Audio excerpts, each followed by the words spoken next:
Have a good one, guys. Well, Mother Nature has cooperated. The rainy skies have pushed away for the time being, and we are ready for baseball. Welcome back to Dolphin Stadium in South Florida. Alongside Al Leiter and Harold Reynolds, Matt Vasgersian. It's elimination-style World Baseball Classic competition tonight. The winner of this one moves on in the tournament and plays Venezuela tomorrow to determine the pool winner. And the loser will pack up and head back to the drawing tables, if you will, for the next World Baseball Classic competition 4 years down the road. Let's get right to Puerto Rico's lineup as offered by Jose Akendo. Mike Aviles will lead off at shortstop. Pudge Rodriguez DHing in the 2-hole. Beltran, Delgado, and Rios 3 through 5. Soto, Gonzalez, Boca Chica, and Lopez round things out for Puerto Rico, a team handed their first World Baseball Classic loss in 2009 yesterday. The defense for the U.S., if you're going to try a ground ball, try somebody other than Wright and Jeter. They have combined for 5 Gold Gloves. Brian McCann's behind the plate. Shane Victorino in center. Mark DeRosa in left. We'll talk about that as we continue. And on the mound for Team USA, 33-year-old veteran left-hander Ted Lilly. Ted Lilly coming off his only appearance during the WBC. Threw 3 innings in the last game of the pool up in Toronto. And really, what's most impressive about him, and he's not a marquee name in the sense where you could match up all the Cy Young Award names of the C.C. Sabathias or the Roy Halladay's. But this guy in the last 3 years won over 47 games. He's a frontline guy. Chicago Cubs last year, 17 wins. Throws a lot of strikes. He threw 36 pitches the other day in 3 innings, 24 strikes. Elimination night between the U.S. and Puerto Rico, and we are underway from Dolphin Stadium. Mike Aviles in to start it off for Puerto Rico, and a swing and a miss starts this one tonight. Aviles did not play yesterday in Puerto Rico's loss to Venezuela. 0 for 3 against Team USA on Saturday. This is, for those just joining us, the second meeting in 4 nights between two of the pre-tournament favorites. And it was a mercy rule win for Puerto Rico here on Saturday, an 11-1 thumping that sent both teams here, as there's one gone for Ted Lilly to start the night.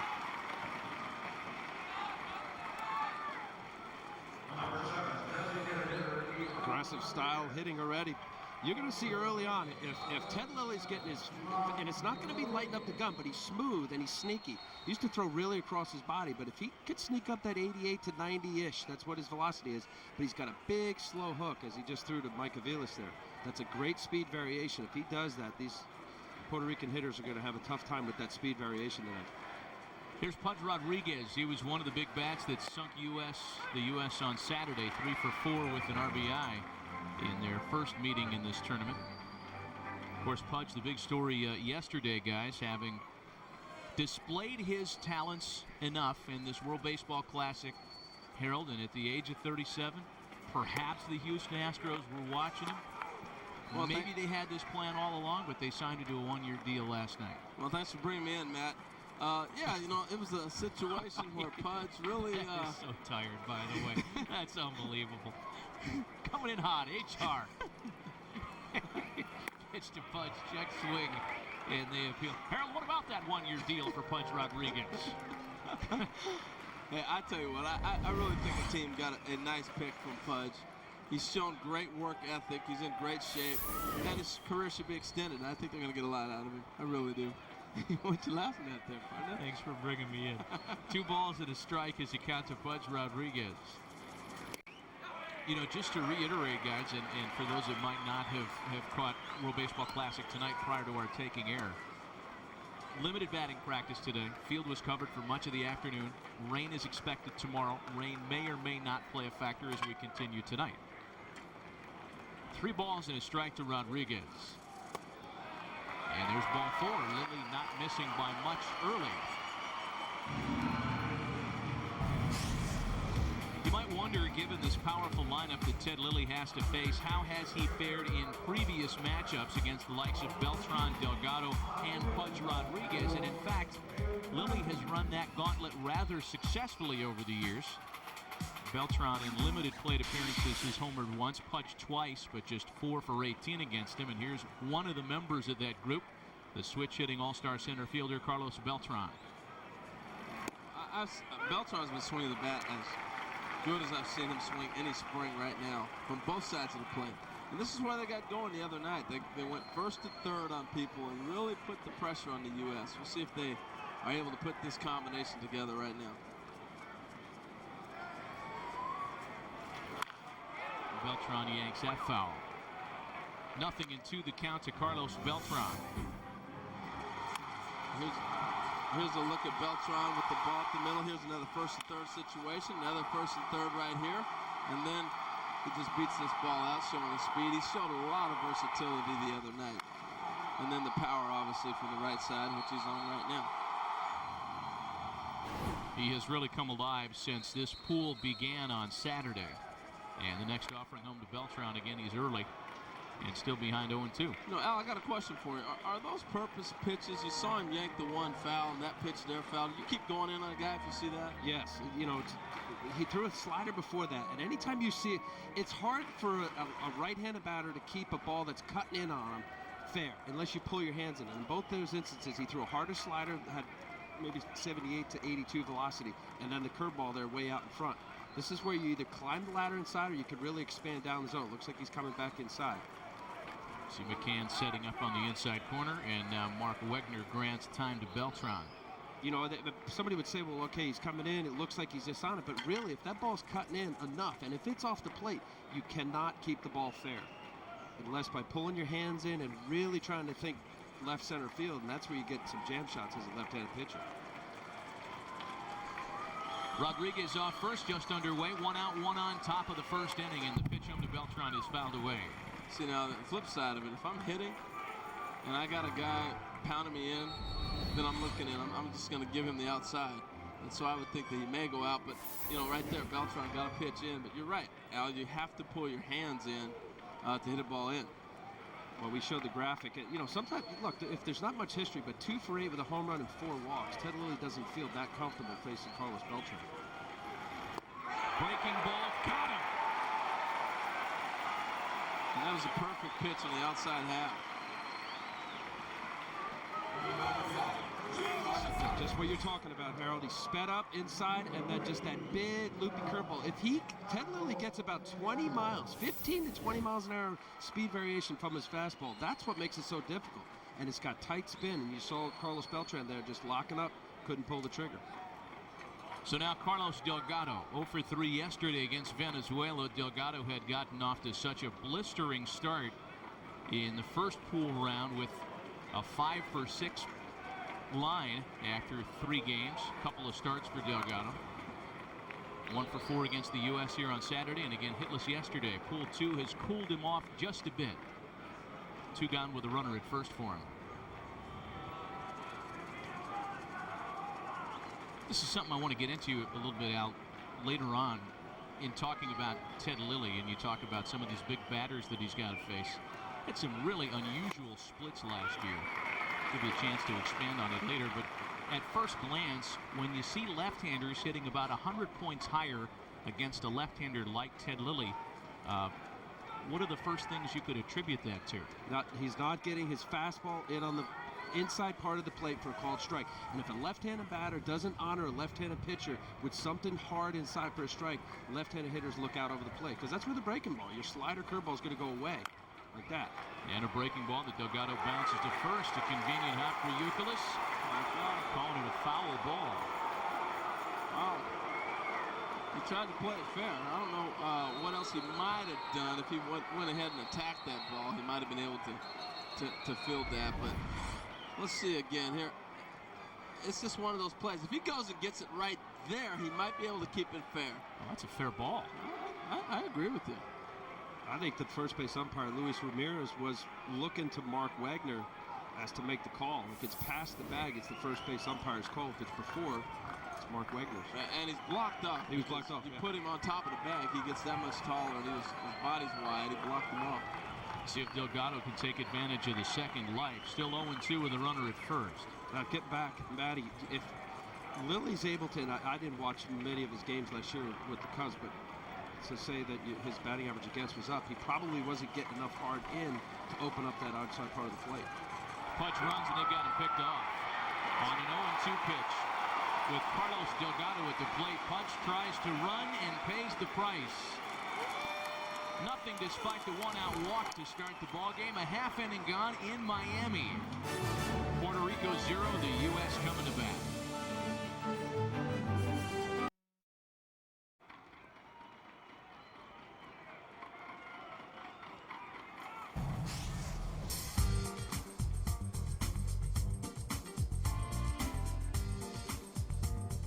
Top Youkilis right and done in the middle of the order. Mark DeRosa is in left, batting 7th. Ryan McCann and Shane Victorino rounded out for the U.S. tonight. Jonathan Sanchez's night has begun with strike one to Brian Roberts, who provided just enough spark on Sunday for Team USA to win its first do-or-die matchup of this World Baseball Classic and defeat the Netherlands. There's a drive out to left center field. It's going to hang for Iram Boca Chica. And there's one gone. It's the best name in baseball, man. I love that name. Boca Chica. Well, Jonathan Sanchez, guys, was a 5-0 winner for Puerto Rico on Wednesday. Went 4 innings in his only WBC start. 9-12 last year with the Giants in his first full season in the big leagues. And Al, we were talking about him before the game started. This is a left-hander with electric stuff. It is. You know, you look at a couple things if you haven't seen a guy pitch much. Strikeouts to innings, 158 innings, 154 strikeouts. Problem, like most young pitchers, 75 walks in 158 innings. It's about 4.5. He's created a lot of offense for the opposing team, therefore that 5 ERA. I know his pitching coach, Dave Rigetti, absolutely loves him. Just about every team in baseball this winter, if they were talking trade with the Giants, they wanted him. This guy is special. There's talk of him being a front-end guy, whether it's a 1-2 or 1-2-3, somewhere in there. He's got that stuff. 2 balls and no strikes to Derek Jeter. Jeter lines to left. Boca Chica was frozen, but he recovers, and there are 2 gone.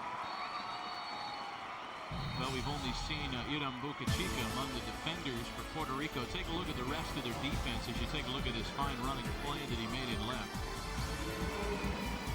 It is Boca Chica in left, Beltran in center, the 3-time Gold Glover. Alex Rios in right, Gonzalez, Aviles, Lopez, and Delgado around the horn. Giovanni Soto, the reigning rookie of the league in the National League behind the plate for Jonathan Sanchez. So with 2 gone, tonight's DH for Team USA, Jimmy Rollins. Well, Jimmy was talking about hitting third in the lineup. He said, I know DHing is going to be a little bit different, but hitting third is something I'm not accustomed to doing. It's going to be a lot of fun. You know, and he's got some thunder working in his bat right now. And you know what? Your third hitter is usually your best hitter in your lineup, the most versatile. And he's the best hitter right now that the U.S. has going. Why is that so unusual? If you're just taking it a bat to a bat. Well, not unusual, but like I hear that all the time. You know, this is his at bat against Jonathan Sanchez. How would that differ if he was batting? This is a different strategy. When you're leading off, you may try to get a little bit deeper. You might take a 2-0 pitch. You might take a 2-1 pitch. You might be looking in a certain place. When you're hitting third in the order, depending on if there's runners on base, you expand your strike zone. You may put a ball in play to pick up a run. A lot of strategic things. So you would actually change the style of hitter based on where you are on the lineup? Absolutely. Absolutely. Your approach, not necessarily your swing, but your approach changes. Like that right there, 3-1. He's trying to hit the ball in the ballpark. And, that's the biggest difference, I think, in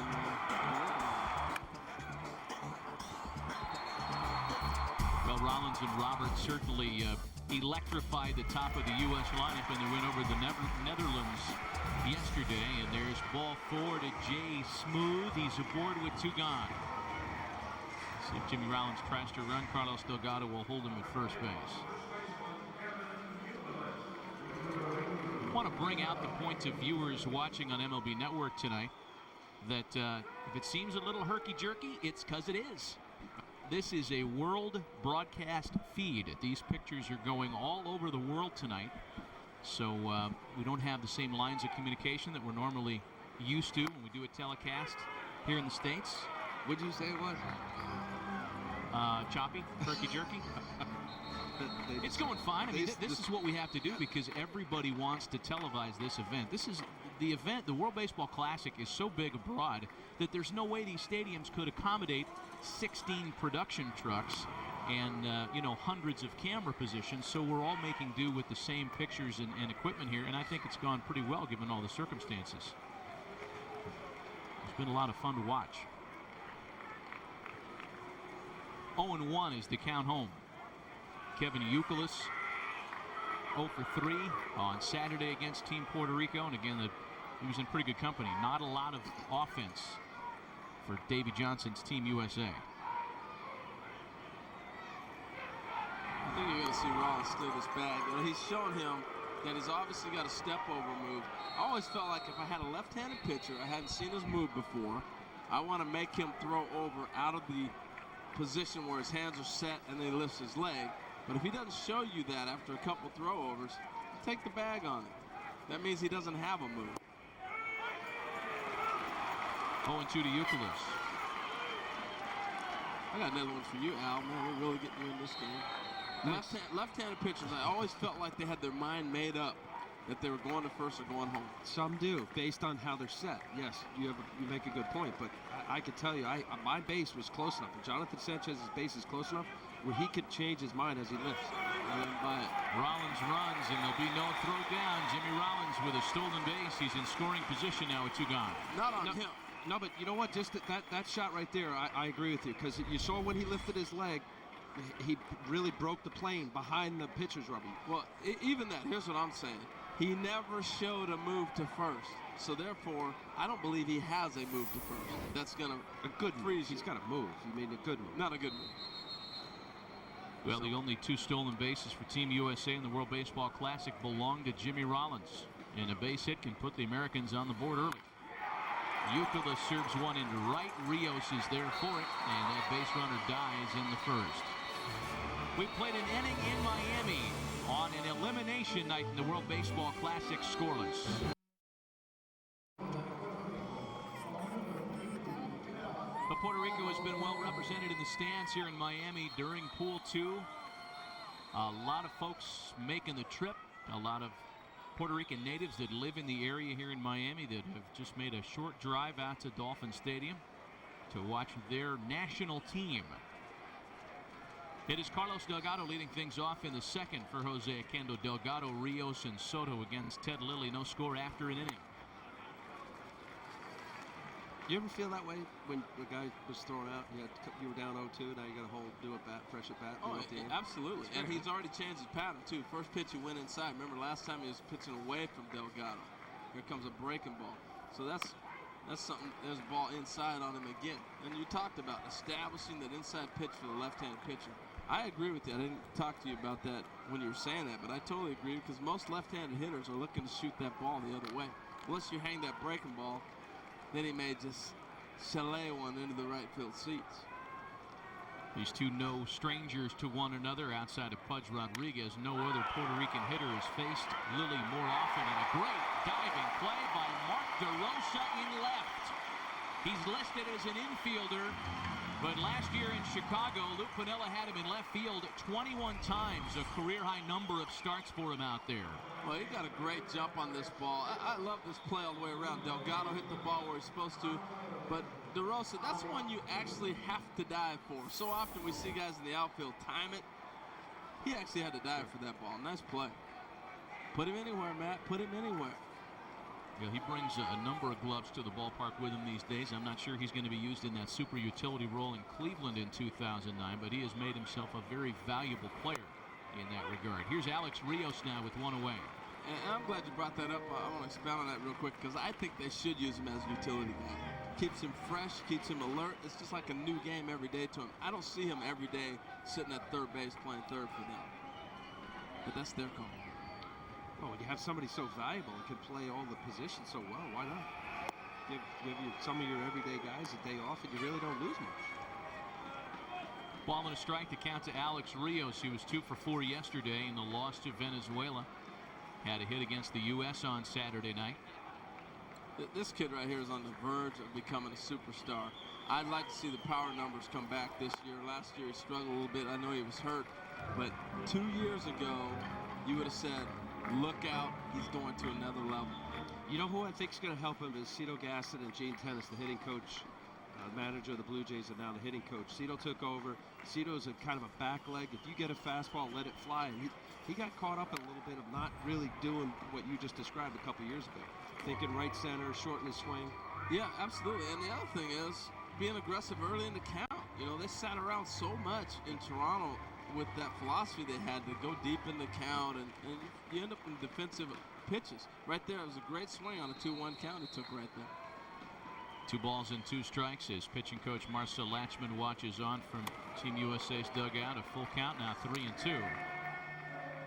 You know, we saw Ted Lilly warm up a little differently to start this second inning, guys, and we might be able to show that footage to you in a bit. It's about finishing, Matty. See, look at his follow-through. That is not what you want to do as a pitcher. And before the inning, he was on the backside of the mound with his leg being higher than the back leg. Oh, Rios with a high drive to deep left field. This one is well gone. Sitting dead red on 3-2. And Alex Rios has touched them all. Well, you were talking about back leg of the ball, Matt. You saw the swing on 2-1. He fouled it straight back. He just missed it. 2-2, Lilly missed, and here's the 3-2. And that was a serious back leg. See you later, out of here. I'm telling you, he's on the verge of superstardom. You fantasy people out there, draft him now. He's going to have a big year. But Rios had been one of the cooler bats for Team Puerto Rico before last night. He had been just 1 for 12 before a couple of hits yesterday. And his World Baseball Classic dinger has made it a 1-0 game. Here's Giovanni Soto now. As a hitter should, and now you saw the replay there. The pitch was supposed to be inside. You saw how far off Ryan McCann had to reach over. Ended up not only inside corner, ended up outer half. It's about execution. It's about location. I know we talked about Jake Peavy's start earlier. You were saying about stuff-wise. You don't have to throw a ball 95 miles an hour to be effective and also dominate. Maybe you don't get a lot of strikeouts. It's about location and it's being able to expand. Rios did exactly what he was supposed to. He got a 3-2 fastball, 87, missed his spot, hit it. Okay, now I'm looking at Soto facing his battery mate. How cool is that? Yeah, we've seen this combination a couple of times in the World Baseball Classic. I hated it. I faced it a couple times. I absolutely figured they knew exactly what it looks like and my sequence and everything. You know, we should actually hitter. play that out one night on MLB Tonight as Soto fouls it away. What did guys that caught Al Leiter hit against Al Leiter? I could tell you Todd Pratt is batting 700, 800. 9, maybe. Yes. Piazza after, I didn't like facing him. He hit you before anyway, it didn't matter. Yogi Berra, I didn't like facing him. Here's the 3-2 to Soto. And it's popped up. Out in right field, here comes Adam Dunn. Yeah, Brian Roberts better back off. You're going to lose that collision. And Team USA, guys, can ill afford any more injuries. They are not particularly deep tonight. As we take a look at the umpires, home plate umpire is Mark Wegner tonight. Same crew that's been here throughout. Luis Ramirez is at first. Ed Rapuano is at second. He's the crew chief. Masato Tomiyos, been an umpire in the Japanese Central League since 1978. That is our umpiring crew tonight. With 2 gone now, here's Andy Gonzalez, Florida Marlin property, playing third base tonight. And he has not played here in Pool 2 so far. But I want to get back to that talking point, guys. The fact that the U.S. team is not deep tonight, and Davey Johnson will not be able to manage matchups as he ordinarily would. Well, that's a big thing, to be able to manage the matchups and do all the unique things, and they cannot add players now until they go to the next round, if they go to the next round. Which, good point, Matt. But forget about matchup. Just cross your fingers and hope nobody gets hurt. Curtis Granderson is the only everyday player. He's got Chris Iannetta on the bench, which he's not going to want to switch it with McCann because there's going to be a catching issue. Ryan Braun is still on the roster. He's got his side hurt. Chipper, he's out. They have no one else. There's one bench person outside of the second catcher. Ball and 2 strikes, the count to Andy Gonzalez. Some of the guys said thank you. They all want to play. You know, that's been a big problem too, is you haven't been getting at bats. You haven't got a chance to play every day. So now you're where you want to be. Go ahead and go play. couldn't help think, but when we're looking at the umpires, watching the game last night, the home run replay that they had, it took 6 minutes. It took forever. And usually that takes about 2.5 minutes. They didn't make the decision to go back. They sat and talked and tried to figure out maybe, maybe not. Just go look at it. It wasn't working. Later, Ed Rapuano said they didn't base it on that. They based it on the third base umpire, who said he saw it absolutely 110% sure that it was a home run. They went back there and it wasn't working apparently. Really? Yes. You are bringing that. I didn't know that. Did you know that? Well, it's a ball and 2 strikes here to Andy Gonzalez. 1-0 for Puerto Rico. We're in the top of the second. I swear I didn't know that. Solo shot by Rios, making it 1-0. And Lily misses down at the shoe tops. They appealed. No swing, says Luis Ramirez. Luis have a tough game down there today already. Ground ball, and I'm not sure that he didn't swing on this pitch. No, I got to tell you, if he hits it, it's a double. Might be with you on this one, man. As a former colleague of mine in San Diego likes to say. Nah, you know what? He held up. He did. What's the rule? The intent to hit? Well, everybody has intent. Well, isn't that the rule? That's a bad rule. That doesn't make sense. It doesn't make sense. I mean, what are you going to stand there and not think about swinging, and then then you hear all the barroom discussion. Oh, he broke his wrists. You know, he broke the plane of the plate. That's nowhere. I don't know where that stuff started. The intent to hit is the only subjective phrase that's out there. Here's the 3-2 home, and it's rolled out to shortstop. A chance for Jeter. And that'll do it. Boy, I'll tell you what, in these international games, you got people blowing whistles. I'm looking for timeouts all over the floor. Coach Knight chucking a chair onto the field. Take the whistles away. 1-0 Puerto Rico.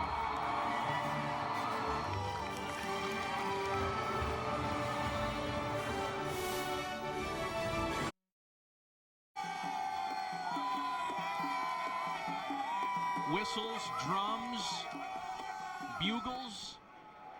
It's a regular orchestra out there in the stands tonight as David Wright leads things off for Team USA, back alongside Al Leiter and Harold Reynolds. Matt Vasgersian in Miami. That is the flavor of any Latin country playing baseball games. It's crazy. You were here last night watching the game? No, I was watching the game. You know, you guys are used to that. Every time there's a ground ball and you hear the whistles going off, I start looking around like something's wrong. It's all the football days for you, Matty. Call timeout. Under review. Ball and 2 strikes account to David Wright, who, among the things that David Wright brings to this particular matchup, is a robust career batting average in this ballpark. We just saw some beautiful aerial shots of Dolphin Stadium a moment ago. A career .350 hitter here in his days in the National League East. Of course, I'm not sure if you could translate any of that experience into world competition. It is 2-2 to David Wright, leading things off here in the second. David's had some big help carry the club. You know, a lot of times the Mets have come through here facing the Marlins and needing some big at-bats from David Wright. He's come through. And he's also faced some very tough pitching in this ballpark. You think about the pitching the Marlins have had. To have a .350 average, that's pretty good. The next 2-2 is shot back up the box, a base hit. And David Wright has the first knock for Team USA. It comes to lead off the home second. You know, there are some ballparks you just feel good in. I mean, they got that big blue background, and you got the other side of it is nice and dark. The ball just jumps out at you, and this is probably one of those parks David Wright just feels good in. You know what, that approach right there, Harold, obviously he's got great power, and left field here with the teal mini wall, it's fairly easy to go that way, but the straightaway, the little left center, 434, it's very legit right center. He's got a nice approach, professional hitter, David Wright. Here's Adam Dunn. Dunn had a big day against the Netherlands on Sunday, a home run, part of a 2-for-4 afternoon. U.S. able to stave off elimination. He had a big swing right there, too. And, you know, back to David Wright real quick. He was not getting to that pitch a week ago. You know, that's just at-bats. You know, he's playing every day, and he's finally getting his hands through the zone and being able to catch up that ball in the inside half and take it back up the middle. Still hasn't thrown over that. Al. Yeah, that's a good point. You're right. If a guy isn't comfortable, why show a bad move if that's all you have? You know what? I mean, if you don't, a lot of guys look like they're coming over anyway just because they're left-handed. If you don't have a good move, you freeze that runner just with the thought of, man, it looks like he's coming over. That move right there ain't going to get it done. So, you know, you run all day on that. It's not the good one, Harold. That's not a good one. 1 ball and 1 strike to count to Adam Dunn. Mark DeRosa waiting on deck. Leadoff hitters aboard for Team USA. Talking about Adam Dunn going deep the other day. The big guy has gone deep 3 times in the World Baseball Classic. This one to dead central, right over that nice teal hitting background. That is a bomb. Not too many home runs center field here. You know, you talk about that, Harold, and I know the guys I've spoken to that enjoy hitting in this ballpark, they always cite that background as Dunn bounces this one foul. It's not the weather. It's not that you can get yourself looser in the humidity faster. Those are all legit things, but the first thing players point to is that background in center field. It is beautiful for a hitter. I mean, that is paradise. You see nothing but the white baseball coming out of that background there. In the blue seats, and also just a little bit even over between the black back there. It's a great background to pick the ball up. And with the left-hander, he's coming right out of those blue seats. That's his best move. And also lighting. There's stadiums, even with a good backdrop, batter's eye, the lighting is different. I know in some of the dome stadiums, it just looks off. 2 balls and 2 strikes. And Sanchez concerned with David Wright, despite the fact that David has not shown a really aggressive lead off of first base. He's going to take a bag on him.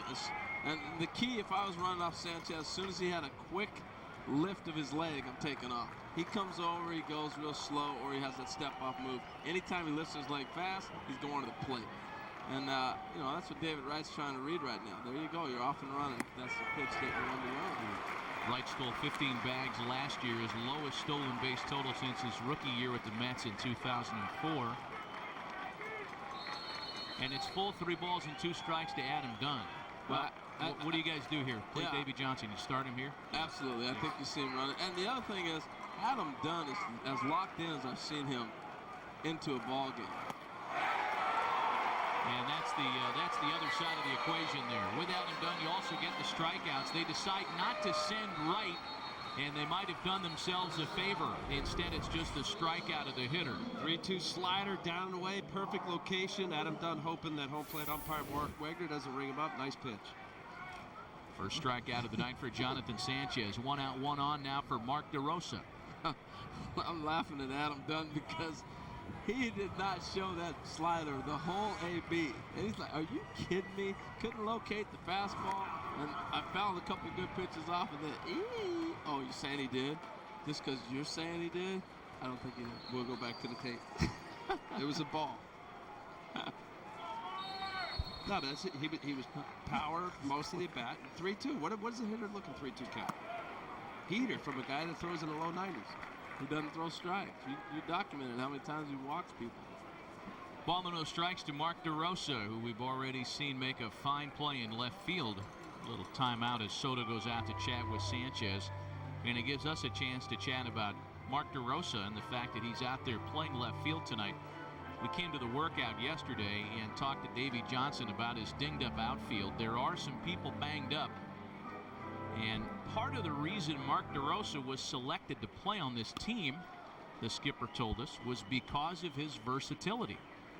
I remember when we were in Las Vegas during the winter meetings, when they were announcing the World Baseball Classic team, DeRosa was one of the first guys that Davey Johnson picked because he wanted to have that versatility.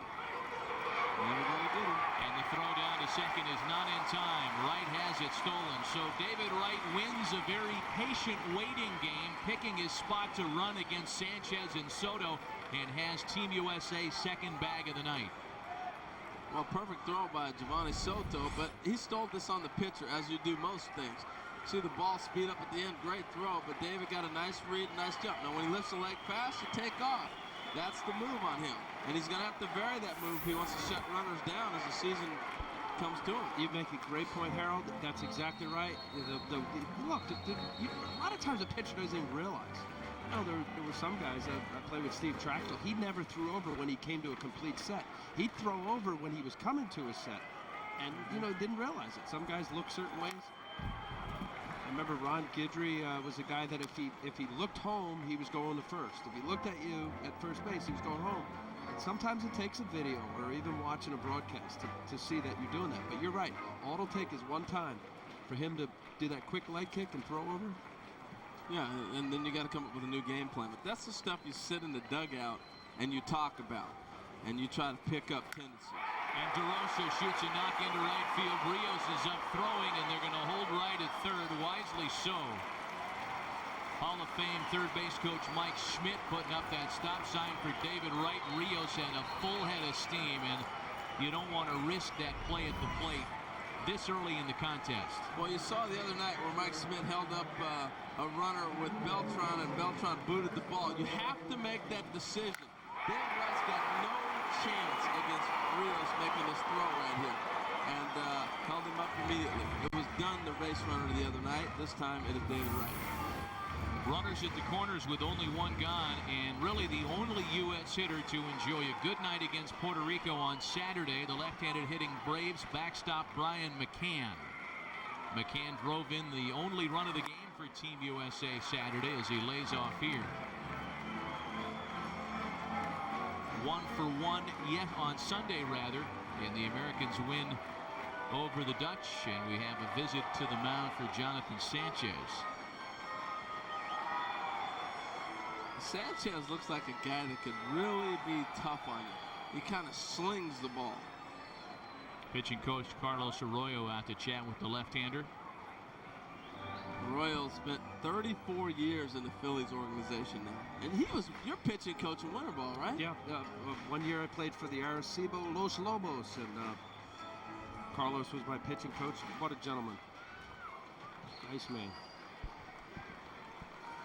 Again, for those unfamiliar with the rules in the World Baseball Classic, pitchers are limited to 85 pitches. And not that it's an issue for either starter early today, but something to keep our eyes on for sure as McCann takes a strike. And what happened in the Venezuela game, you go beyond if you're in the middle of an at-bat. They end up walking Carlos Beltran, Felix Hernandez. You know, the rules, the pitching rules in the World Baseball Classic have been a little cloudy as McCann lifts a drive out to left center field. Boca Chica's there scampering under. They're going to tag up with Wright. The throw home is not in time. DeRosa to second. Some very aggressive play nets a run for Team USA.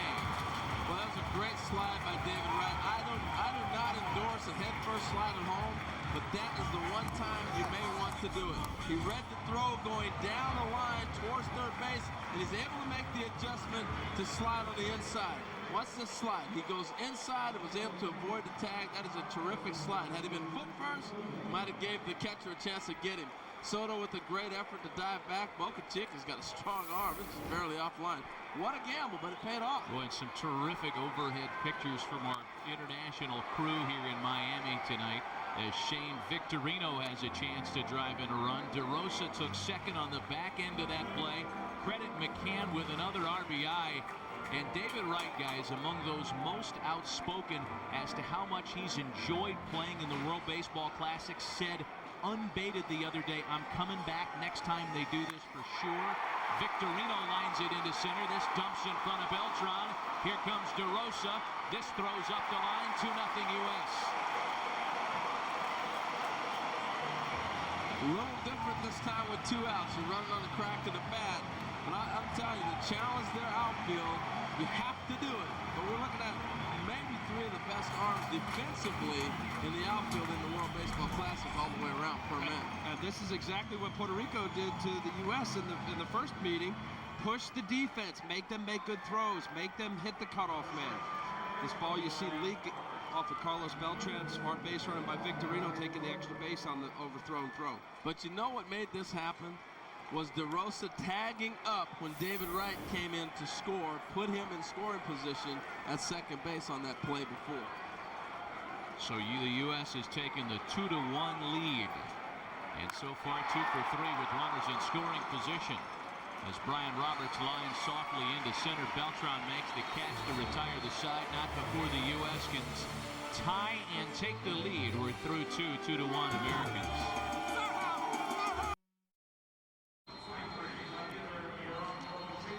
Well, the U.S. team that was embarrassed against Team Puerto Rico here Saturday night has taken a 2-1 lead through 2 with a couple of runs against Jonathan Sanchez in the second. So Ted Lilly will work with a lead for the first time tonight, as he'll go to work on Iran Boca Chica, Felipe Lopez, and Mike Aviles in the third.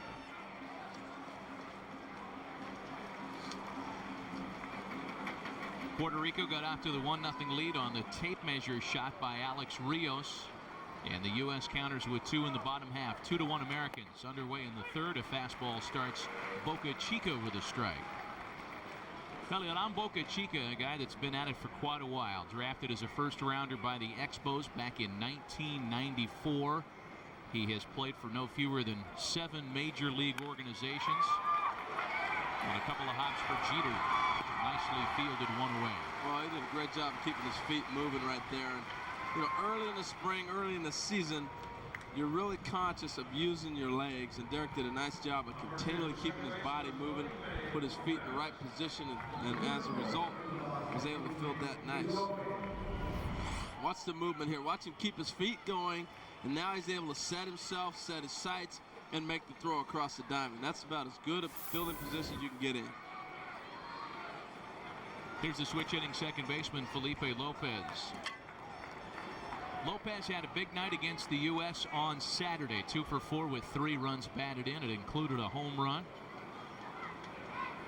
This might be one of those matchups that scares Ted Lilly in the back of his mind, aware that Felipe Lopez has touched him up twice. 2 for 8 lifetime, both hits home runs.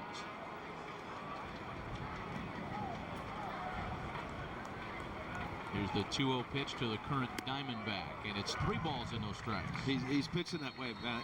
There's no doubt about it. I don't care if it's a short history of a 0 for 3 lifetime career batting average against, or somebody's got a big history. If they got a couple home runs, you know the pitch, you know the sequence.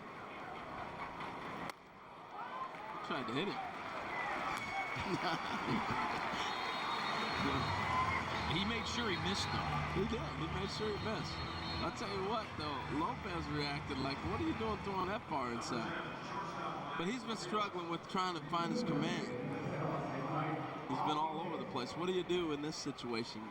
Well, you never want to walk the number 9 guy. I don't care if he has the history that he has. Make him put it in play. The general reason why they're batting down below is they don't have the same thump as 3, 4, 5. You pick a spot in the area where you take the sting out of the bat and hope that he hits it at somebody. Here's Mike Aviles, the shortstop now. Aviles did not play against Venezuela yesterday. You know, when you look at the guys in this lineup, Al, Aviles, Rios, Soto, Andy Gonzalez, those 4 hitters had never faced Ted Lilly before in the big leagues. When given that choice, and it's talked about a lot, when there's not a lot of experience heads up, are you of the mind that the pitcher has the advantage? Yes, without a doubt. Once there's a history, look, pitchers only have 1 or 2 or 3 pitches. You know, big league pitchers will have 3 pitches. A good big league pitcher, 3 pitches where you can go to at any count.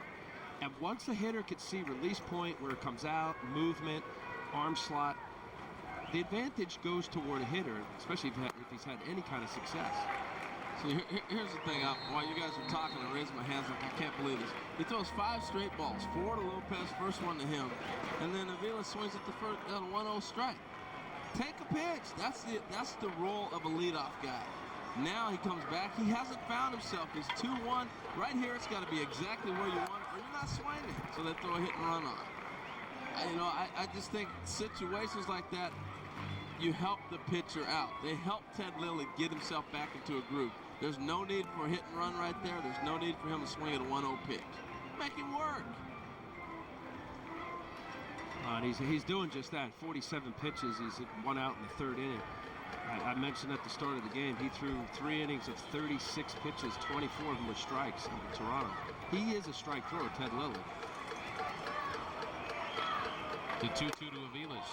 Mike Aviles, who will go back to play for the Kansas City Royals, will have a new teammate. You know, we talk about the World Baseball Classic being used as an audition of sorts for players who were looking for work. And the Kansas City Royals just today reached an agreement with Sidney Ponson, who pitched so well for the Dutch in the World Baseball Classic. Swing and a miss. Lopez runs. A throw down. Strike him out. Throw him out. The double play. They played themselves into that double. Those two outs right there. They helped Lilly all the way out and then sent the guy who didn't get a good jump. And that's what happens. You run yourself out of an inning. Nothing in the Puerto Rico third. 2.5 gone. It's still 2-1 Team USA.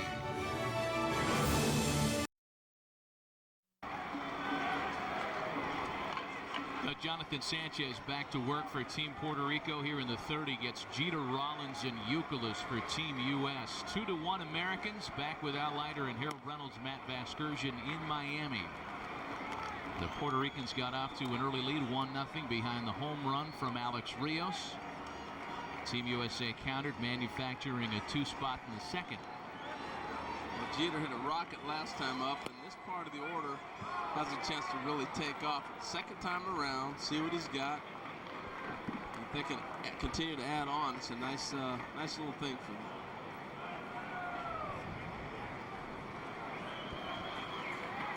Manager Jose Oquendo. Every time I say the words Jose Oquendo, every time I say his name, I hear Jack Buck and Mike Shannon in my head.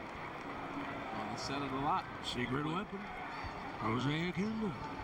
Who would that be? That was my Jack Buck. Jack Buck. Was it no good? Was that no good? That was good. That was real good. It's a 2-1 to Jeter, and it's 3 balls and a strike. Who would that be? But I think of Jack Buck. I think of Go crazy. Go crazy. That one. Kurt Gibson. On a home run. I am the wizard. I don't know. Well, then Here's the 3-1 from Sanchez, and Jeter shoots this one back up the middle. Great backhanded play by Lopez. Flips to Aviles, and the razzle-dazzle not in time to get Jeter. So it was a nice thought, but the ball's hit so hard, and Lopez has such a strong arm. I would have went ahead and taken the chance myself to throw it out across the diamond.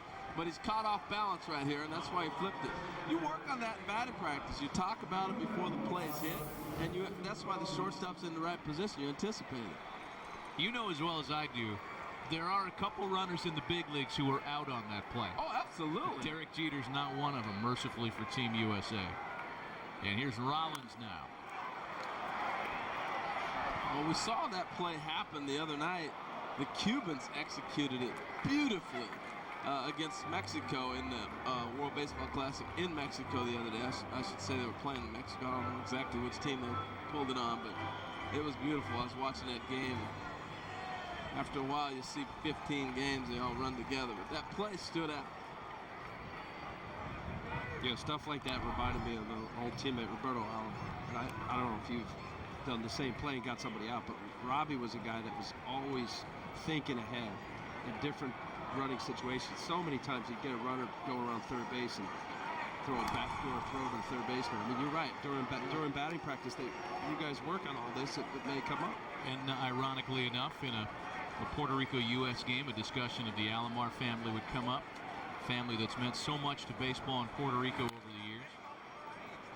Sandy Sr., Sandy and Robbie, of course, and it's a bit of a shame that the winter leagues in Puerto Rico have changed over the last decade or so, and there are a lot of people there. Al, you and I were talking about this the other night, that feel like that since Puerto Rico is now subject to the amateur draft, it has changed the talent base there, that there are other island nations and other foreign countries where baseball has perhaps passed Puerto Rico. That's why this World Baseball Classic is so important to the people and players of Puerto Rico. Yeah, well, it's almost not fair to all of a sudden now Puerto Rico is a part of the draft, because really, until the other countries, meaning Venezuela and Dominican and all that, become part of the draft also, when you have the free agent system, you're going to have more kids with an opportunity to continue to play. You know, you're snatching that top talent. They're going to school over here. It's just a different game. But the biggest thing too, Matt, is winter ball. for last year, they did not have the winter season in Puerto Rico. They brought it back this year, so I think that's going to help also. Jonathan Sanchez, an example of a player born in Puerto Rico, went to school in the States. He's trying to hold Jeter on here with a 2-2 count. He had a fantastic college career, did Sanchez, at the NAIA Power Ohio Dominican. Threw 4 no-hitters collegiately.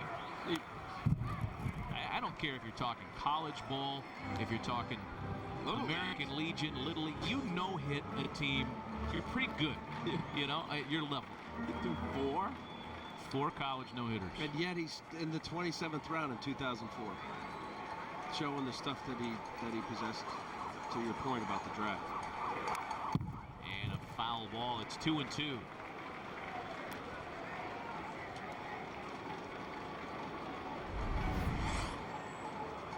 Fastball. Ooh. Jimmy Brawlers would love to have that one back. Anytime to catch, you see Giovanni Soto shake it no. Ball was missed location-wise. Here he's coming back inside again. Here's the 2-2. And Rollins hits a one-hopper to Lopez, flips it to Aviles. And the double play executed against Team USA on this occasion. There are 2 gone. Nice turn right there. And it was all about getting it to the shortstop and let him make the throw. It was easy. That's called tailor-made. Pitcher's best friend, little 2-ball. Gets you out of some trouble. So 2 gone and the base is empty. We remind you about what's happening tomorrow on World Baseball Classic coverage.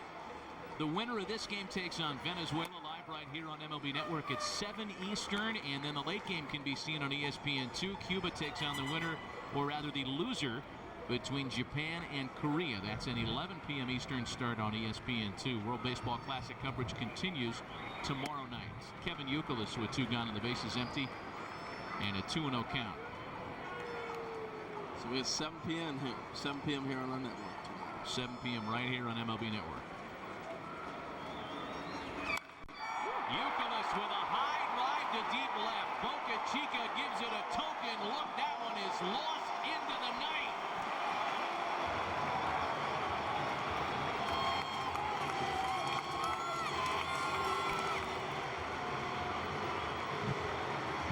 Wow. 3-1 U.S.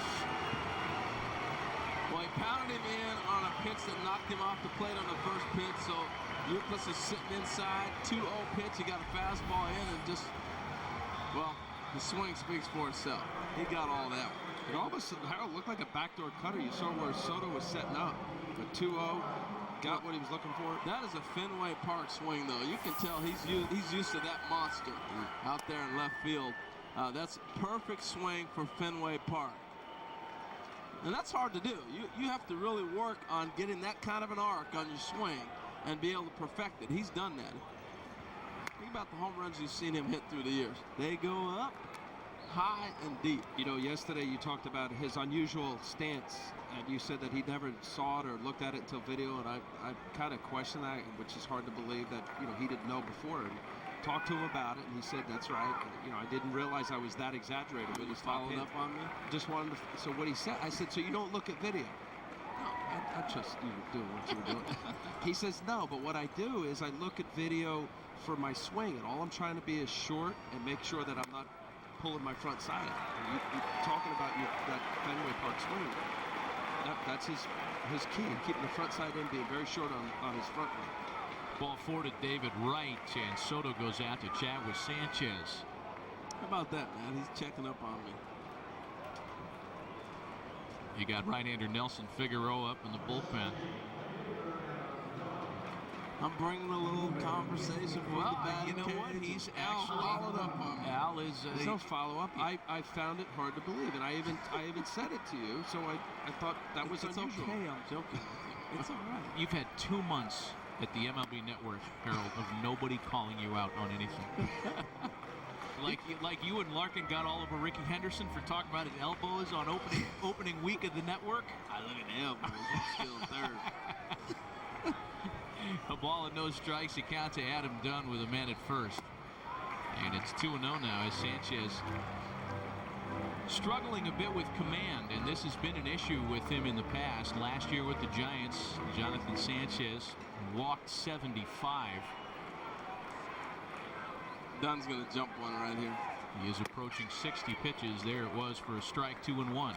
He's going to jump one this at bat. You know, I mentioned earlier, and we forgot to finish the thought, how the rules about pitching in the World Baseball Classic have been, I don't know that they've been hard to interpret, or if some teams just haven't had a good grasp of them. Beyond the 85 pitch limit here in the second round, there are limits as to how you can bring back relievers on back-to-back days, and it actually cost the Cuban team a chance to use a couple guys in their bullpen because they were either unaware or uninformed of the rule. And there's a strike to Dunn. It's 2-2. Yeah, the situation was they finished an inning, and it actually counted as an inning if you finished the inning. And the manager thought that would count as a third of an inning as opposed to the whole inning. So then he pitched the following inning thinking it was only one inning, but it actually counted as 2 innings. Yeah, it is confusing though, a little bit. In that way, in that interpretation, when you're going from pitch counts to all of a sudden saying this is an inning. Yeah, it counted as 2 innings for him. Yeah, but if you take a guy out right now, you say, oh, he pitched 2/3 of an inning. You know what I mean? Right, right.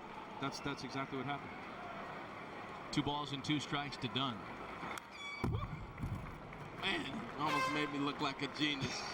I would have been talking a lot of trash had he gone deep right there, man. I'd have been feeling good about myself. Come on, Adam, jump one. He missed his pitch. He's done now. He's done. It's a good swing, though. It was fun while it lasted. Mark DeRosa waiting on deck. 2 balls and 2 strikes to Dunn. A run in on the Euclid tape measure home run, and that one gets him on the hip.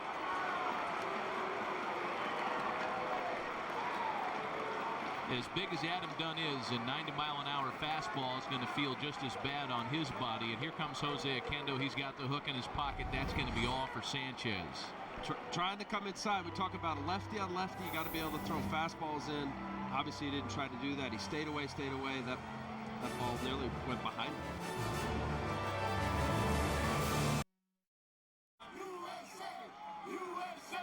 Well, Team USA fans with something to be excited about here in Miami tonight, as they have forced Sanchez from the mix in favor of right-hander Nelson Figueroa, yet to allow a run in World Baseball Classic competition this year. He did not pitch last night versus Venezuela, but pitched scoreless relief against Team USA here Saturday night. He gets Mark DeRosa with 2 runners aboard, a run in and 2 gone in the third.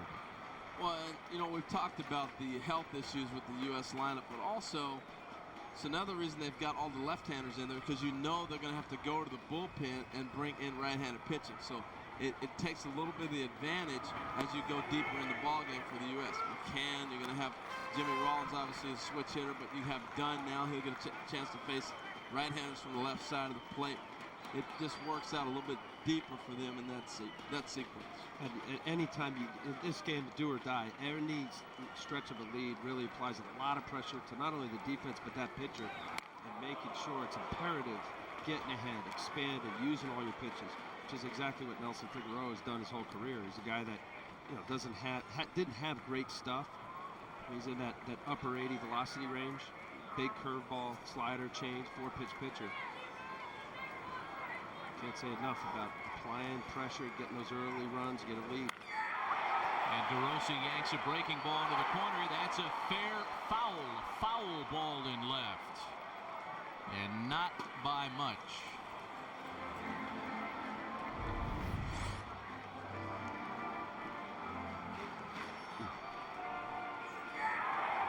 Maybe half a foot.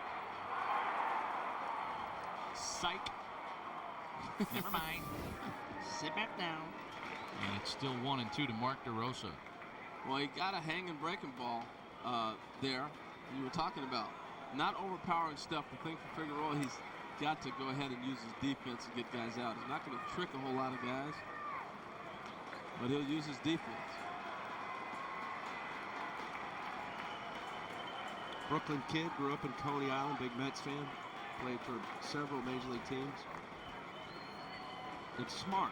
You know, when you know what your stuff is, Nelson, you got to really be conscious of hitting your spots and locating. He's got lots of cross-up right there. How about that? Giovanni Soto not looking for a fastball there. Well, you knew they were in trouble after they had a bunch of signs shook off. And when you go through a sequence of numbers and you're shaking off, pretty soon you're going to find yourselves in territory where nobody knows what's coming. Just see Soto used his bare hand. Watch how he uses his throwing hand. That could be trouble, boy. And that's the last thing anybody wants to see. There have been enough minor injuries on a couple of these teams to have big league clubs concerned. There's the 2-2 home, and it's a full count now as that one gets away from Soto in earnest. So he uses bare hand. And that'll likely be charged as a wild pitch to Nelson Figueroa. Runners at second and third with 2 gone. See, I still think this is a little bit of a cross-up. I mean, even though he was looking for the breaking pitch, you can see Soto here that's a ball he should handle, and he normally would handle. A little more break on it than anticipated. So these two got to get it together, maybe be able to get an out of this thing. Well, also part of it is if you don't have a rapport with each other, catcher, he may have only seen Figueroa a few times. Got him to chase a fastball off the plate and struck out DeRosa to retire the side. The U.S. adds 1 on the Youkilis home run, and at the end of 3, it's 3-1 Team USA.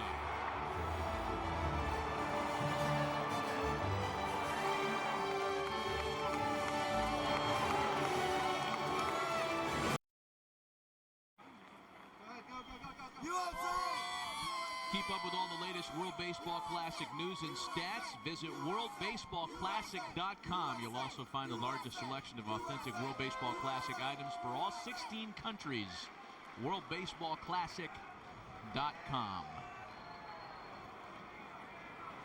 Including a couple of extra small t-shirts we'll be bringing back for a certain colleague at MLB Network on Friday. Ivan Rodriguez leads things off in Puerto Rico's 4th. Rodriguez, Beltran, and Delgado. Ted Lilly working with now a 2-run advantage after the solo shot by Kevin Youkilis.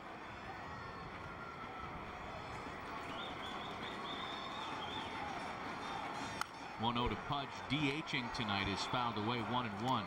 So that ball is in just enough. The pitch that Alex Rios deposited in the seats.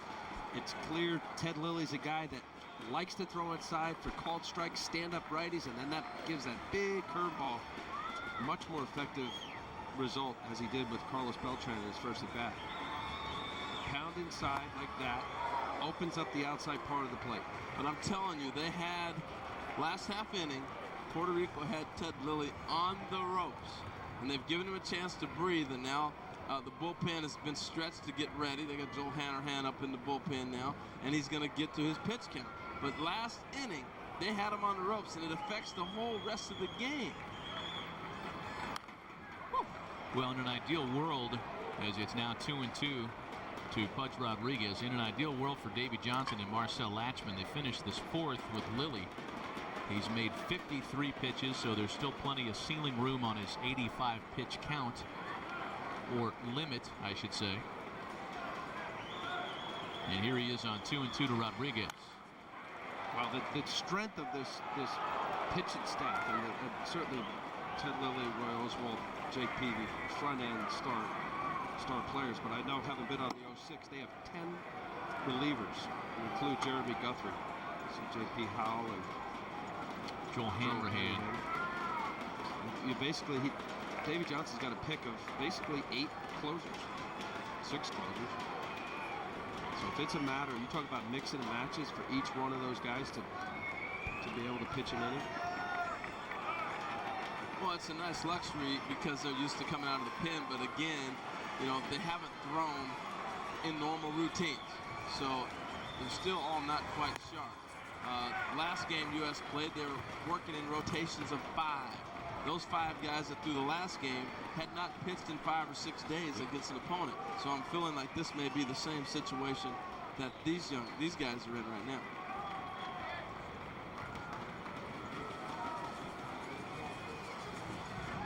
Next offering home to Pudge, and that misses for ball 4. Third walk by Ted Lilly tonight. A reminder, coming up later this evening. Don't miss more great live World Baseball Classic action presented by IBM when Japan battles Korea. That's tonight at 11 Eastern, right here on MLB Network. Live WBC action from Petco Park in San Diego. Marcel Latchman wants to know if Hanrahan is ready. Well, I'll tell him, go get him now. If you're watching Ted Lilly, last inning he scuffled. He just walked the leadoff guy. He's struggling right now. He's just trying to find it. And now you're going to the heart of this order. I know they'd love to get Delgado and have him match up against lefty-lefty, but you may not get there. Carlos Beltran struck out in the first, looking at a big breaking ball on a full count pitch from Ted Lilly. Lilly starts him here with a fastball for a strike. Rodriguez off first, and there's that breaking pitch again. It's quickly 0-2 to Carlos Beltran. See that big hook right there. He struck out Beltran looking at his first at bat. He has not thrown enough of those. And to your point, Harold, he's been throwing a little backdoor cutter, missing, and his fastball's been erratic enough in the zone. But that curveball is nasty. Tight spinning, 12-6 rotation. Throw it again. Got him looking. Beltran down on 3 pitches. He's not too happy about that call either. He thought that ball was outside. At the effectiveness of a big slow curveball to honor it, this is a backdoor cutter, perfect, and that's the intention of it. You have a hitter that's conscious of inside because Lilly has shown to the right-handers that he's not afraid to stand them up, throws the big hook, and now that backdoor cutter, your whole intention is to be missing 3-6 inches off the plate corner. If you miss with it, you come back and bounce a curveball and throw a high fastball. So now it's Carlos Delgado with 1 out and 1 on. Now they're sitting right where they wanted to be. They got the left-handed matchup, and if he gets himself in trouble, you got the right-hander to face Rios. So they're sitting pretty right now. Delgado lined to left in his first at-bat tonight.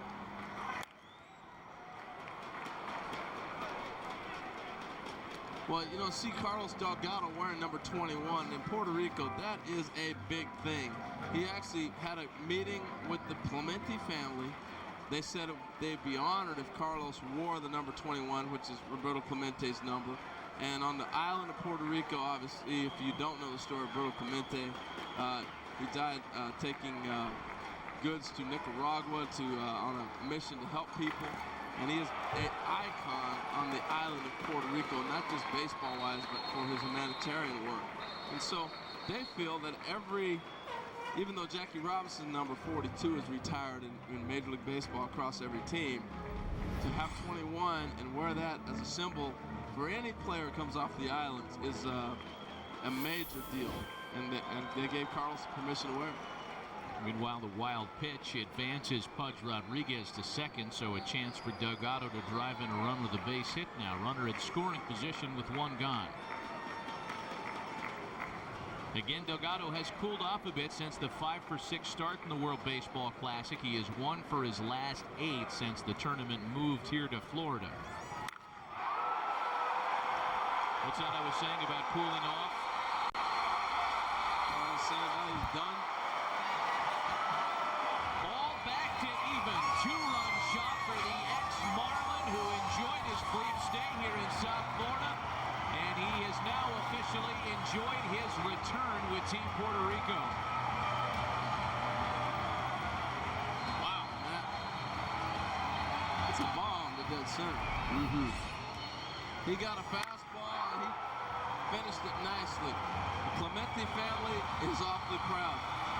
But Al, you can see it coming. Lilly's been scuffling the whole time. He got him a fastball right there. And Carlos has not been the same hitter since the second half of the season last year. Certainly not the second guess, but in a game like this that looked like it was going to be Lilly's last at bat, the danger of throwing inside to a home run hitter like that. If you miss, it's a home run. You miss away, maybe double base hit left field.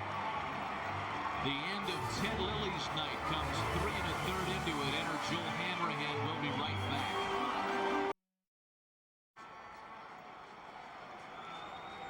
Well, the long ball has accounted for all 3 of Team Puerto Rico's runs tonight. Alex Rios with a solo shot. Carlos Delgado with a 2-run home run. That spells the end of the night for Ted Lilly. Enter Washington Nationals right-hander Joel Hanrahan, who pitched a scoreless inning against Team Puerto Rico on Saturday.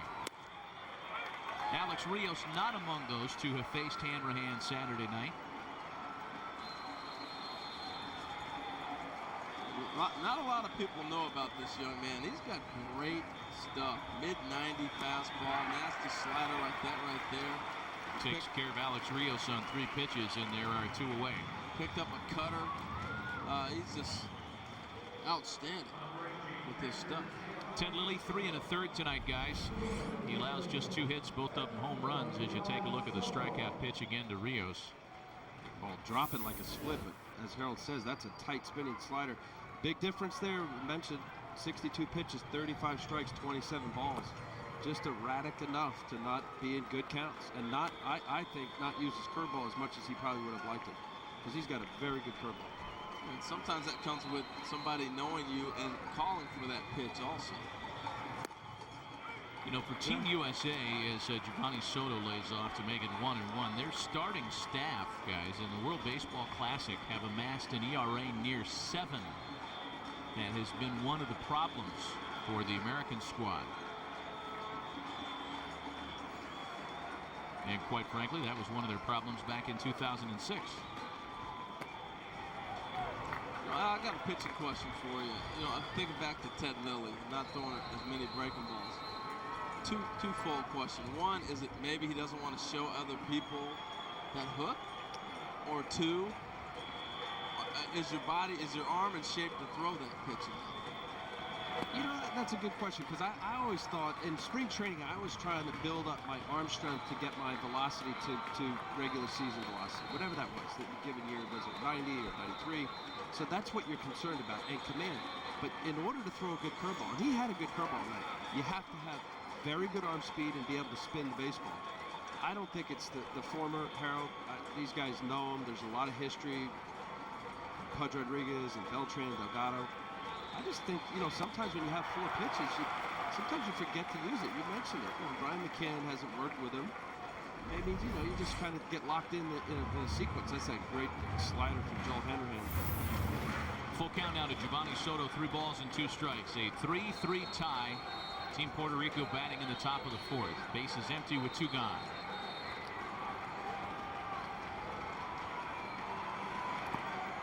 Lays off the slider that time to work ball 4. You know, we talk about the Americans' shortstop situation with Rollins and Jeter trying to figure out time. These guys have 3 catches.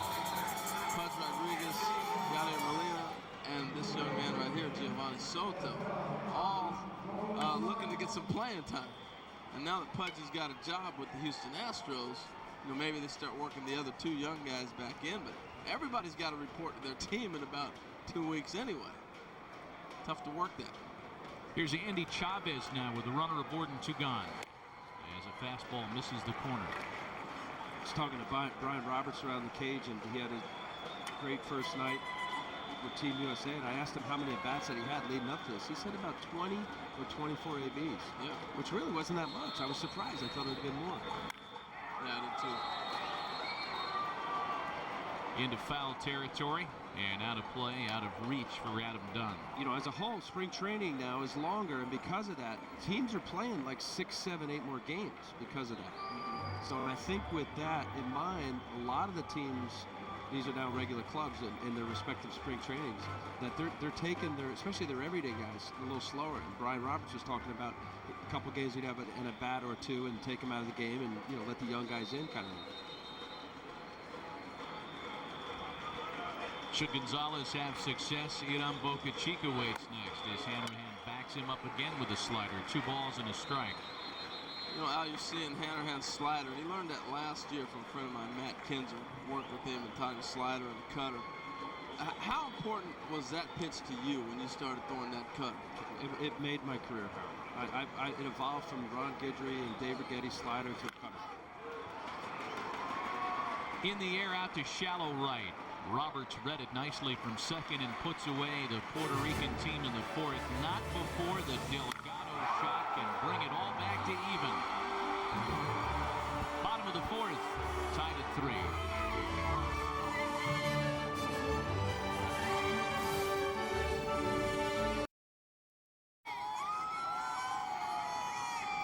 Well, back to even tied 3 apiece as we go to the bottom half of the 4th. Yes. Real hard holding back the smiles. Happy St. Patrick's Day, by the way, to you 2 guys. Thanks. What you got going on back after the game in honor of St. Patrick's Day? Maybe a little corned beef and cabbage, left-hander? That would be nice. Okay. Ow. To my Irish roots. Okay, I don't have my green on. Quit pinching me. That would be a lie, folks. Ball and no strikes account for Nelson Figueroa to Brian McCann. It is McCann leading things off for Team USA here in the 4th, followed by Victorino and Roberts. Brian McCann has really done yeoman's duty against Puerto Rico in not even 2 complete games. Had the lone RBI Saturday and the first RBI of the game here tonight. Well, his swing has really come along, and you talk often about how as a player gets older and develops, as you get a good look at the bench right there, Barry Larkin, Euclid, and just everybody trying to figure out the pitchers.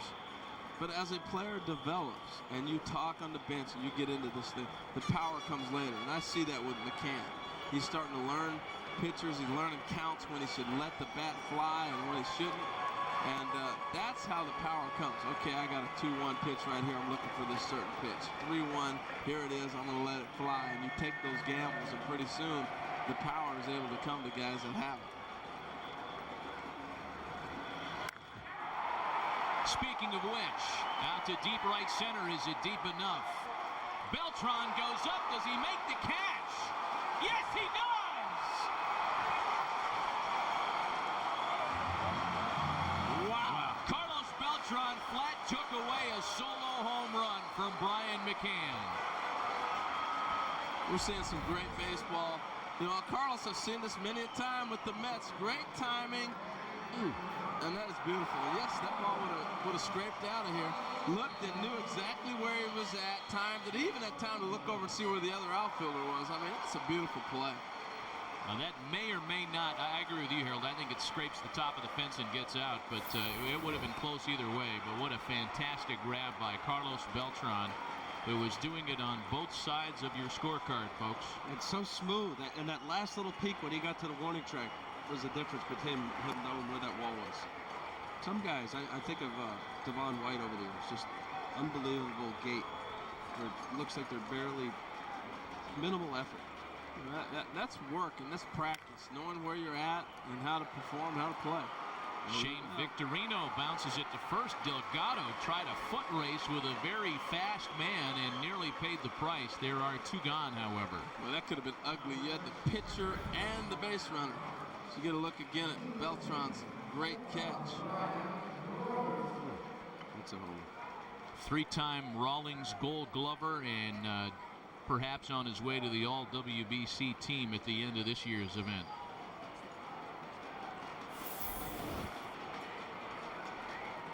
So 2 gone now for Brian Roberts. This has almost turned into the, I guess, the Mets South, with Delgado, with Beltran being featured right in the middle of that lineup. David Wright.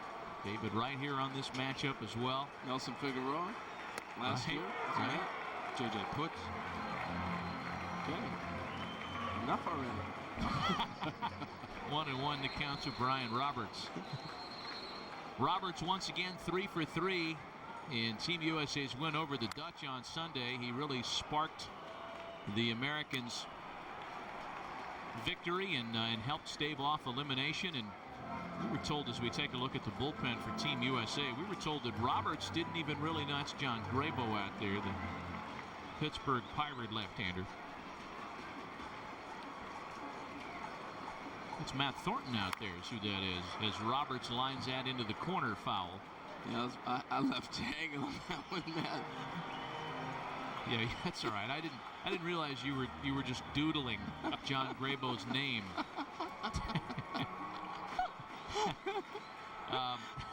Anyway, Brian Roberts didn't have his cell phone with him when he was added to the roster.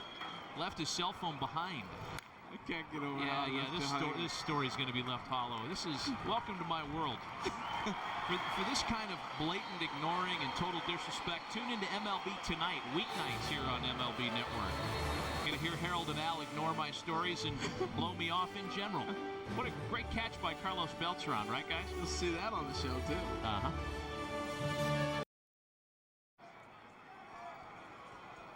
Well, after 90 seconds of arguing as to whether John Grabo wore number 37 earlier in the World Baseball Classic or not, it is Matt Thornton who is on in relief of Joel Hanrahan here to start the fifth.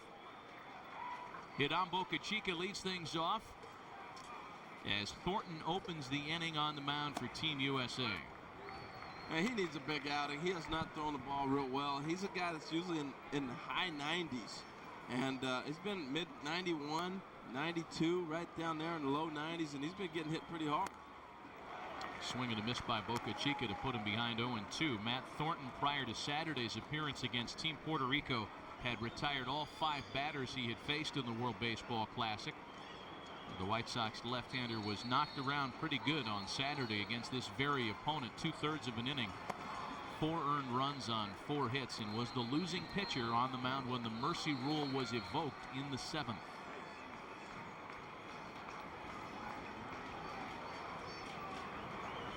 One and two from the former Mariner as Boca Chica fouls that one back.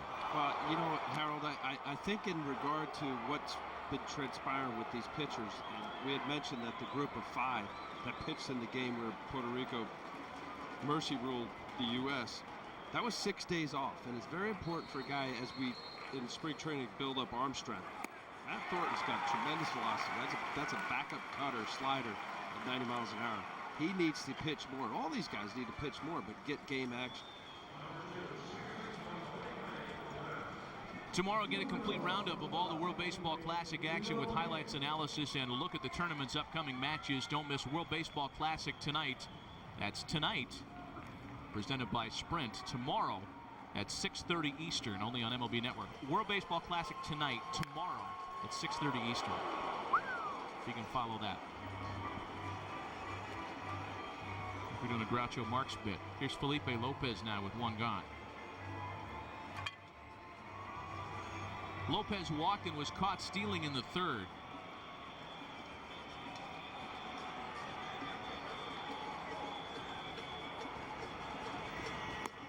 As he chases a pitch up, you can see a light rain starting to fall here in Miami. Well, I'll tell you, if these teams are to get out of here tomorrow night with rain playing just minimal interruptions into the proceedings, everybody would consider themselves fortunate, because it's supposed to rain steady tomorrow. Here's the 0-2 home to Lopez. And, you know, we need to revise an earlier statement. We had said earlier tonight that if, in fact, rain plays a big role tomorrow, a winner would be determined by a coin flip. That is not accurate. Tomorrow's game will be played regardless of rain. They'll keep folks here all night if they have to determine a pool winner. Again, the winner tonight advances in the tournament with Venezuela. The winner tonight would play Venezuela tomorrow night to determine who wins the pool. And we had been given inaccurate information before the game. Tomorrow's game will be played regardless. And the U.S. had to do that up in Canada. They had gone 2-0 and had to play Venezuela, who also was 2-0 at the time, to see who was going to be seeded early on here in this half of the tournament. Into shallow center. Victorino's under it. And that's the second out for Lindstrom. For Thornton, rather. I'll get that right. That wasn't my fault, that one. The other was. Already just watching him, guys, with 2 days off. And you know, if there was a silver lining in the mercy game against Puerto Rico, was that Marcel Latchman, the pitching coach, and Davey Johnson were able to get these guys in the game. Hanrahan, scoreless inning. John Grabo was in that game. Heath Bell. Now here, Matt Thornton. 0-1 the count to Mike Aviles. Aviles is hitless 0 for 2 so far, and hitless against Team USA here in Pool 2, 0 for 5 against the Americans.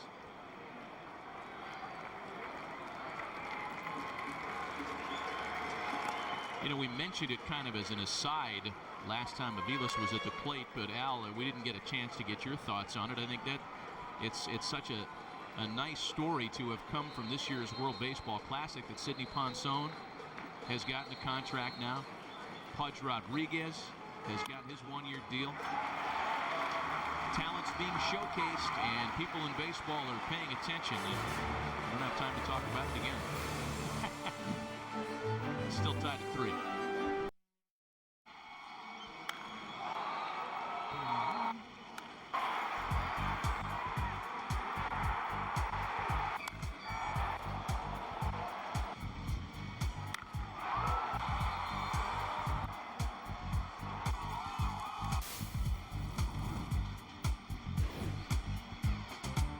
Tied at 3 as we've reached the bottom of the 5th. 3 runs on just 2 hits for Puerto Rico. Home runs have been the weapon du jour for Team Puerto Rico tonight. 3 runs on 5 knocks for the Americans.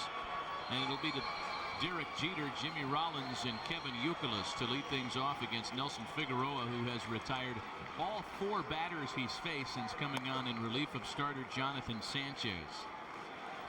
Tell you what, it's absolutely amazing when you watch a game that Derek Jeter's in. Played the other day, the crowd went crazy. Everywhere he goes, he's a big draw for Major League Baseball. Into foul territory, Rios gliding over, and it's out of play. And you're surprised? I'm not. Yeah, I am in a way. Really? I mean, I'm in New York, so you see it all the time. But across the country, it's amazing the impact that he has had. Now, I know he's one of the most popular figures in the game. He's got a lot of national commercials and endorsements, and he carries himself fantastic. But it's nice to see. You don't know. I mean, the other day, Puerto Rico and Venezuela were playing. People were going crazy when they saw Derek Jeter warming up MVP for the game before. I mean, it was pretty cool. Ball and 2 strikes. The count to Jeter. Fastball, perfect corner, knee high. Nice pitch from Figueroa. This is what he does. In and out, uses his speed. He'll throw any pitch at any count. And he's got to be on the corners like that. Because at 87, 88 miles an hour, it's more than enough to get major hitters out, but you got to create some doubt for the hitter to think that you may throw something out. I have to say that I think this is the most accurate transmitting of velocity I've ever seen in a stadium. You know, we're watching that pitch speed board out there, and we're getting mid-80s. There have been a number of guys who've been in the low 90s in this event so far, but it's, you know as well as I do, come big league baseball time, those velocities get ratcheted up because they want to give fans a little show. There aren't many guys throwing 98. Yeah, to your point right there, 86 miles an hour to the great Derek Jeter, jams him. It was about the movement. But yeah, a lot of the stadiums, you know, they jack it up to make it seem, you know, I think to make it be more impressive if guys could throw 99, 100 miles an hour. Oh, it'd be great. I sit there amazed how many guys are coming in out of the bullpen throwing that hard. He's having a great at-bat, though. You know, I'm starting to really see great signs for the U.S. team. If they can get through, I think the offense is really going to start to come on. Swing and a miss. Just challenged him with a 3-2 fastball, and Jeter strikes out.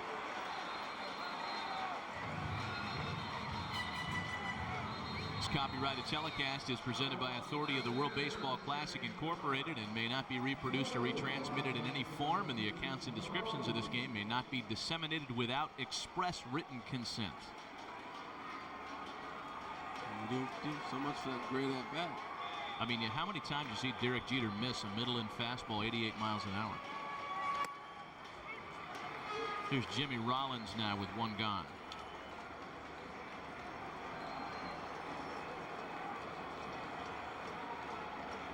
Rollins has walked, stolen a base, and bounced into a double play tonight. Rollins is also homered, and speaking of home runs, this was the home run yesterday that was disputed in the Venezuela-Puerto Rico game. It took a hard bounce back onto the field, and they took a good long look at it and finally called it a home run, part of the shutout win for Venezuela. Yeah, but I thought it was interesting, as you and Al were talking about, that they didn't use the replay. Talking about. The 0-2 to Rollins is low, and it's 1-2. You're right. Well, it took quite a while for them to finally figure out, without use of replay, that was a home run. And Rollins is hit by the pitch.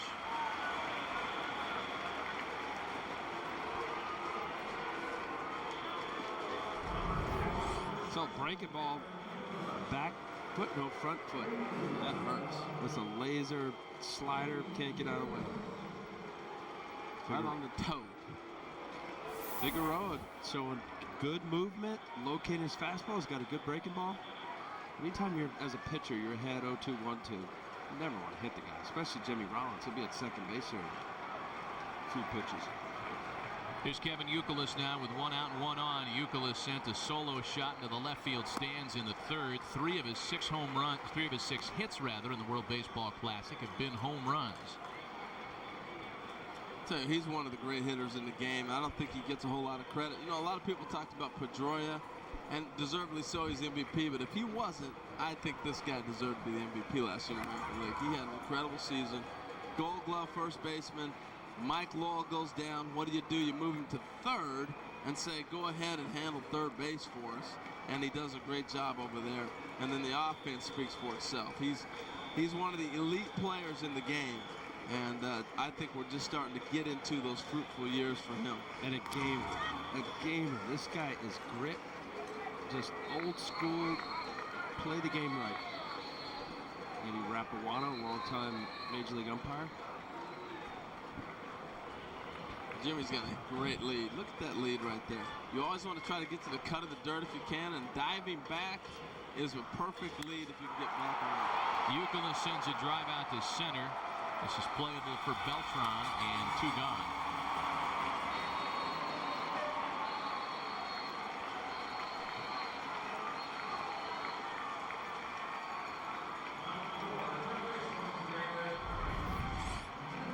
Well, here, I don't like this play right here. I know a lot of people are teaching this, but now you keep Youkilis from rounding the bag. If he drops the ball, where are you going? You're not going to outrun Carlos Beltran. You may as well go halfway, let Youkilis come around the bag like he's supposed to, and if he drops it or anything happens, you move on. I just don't think that's a good play in that situation. Here's David Wright now. Wright has walked, scored, stolen a base, and singled. From the angle from where Jimmy Rollins, if that's further left center, you know, the intention is to go back, maybe you could tag up. Yeah, and how many times does that happen? I just don't think it's a good play. And, you know, obviously Jimmy Rollins can do it because he's a major league player who's going to steal you an X amount of bags. But I see that in the college game. I see it in minor league baseball, and I see it with slow runners. It ain't happening. Get halfway, and if the guy drops it, you move up properly. I just don't think it's a good play.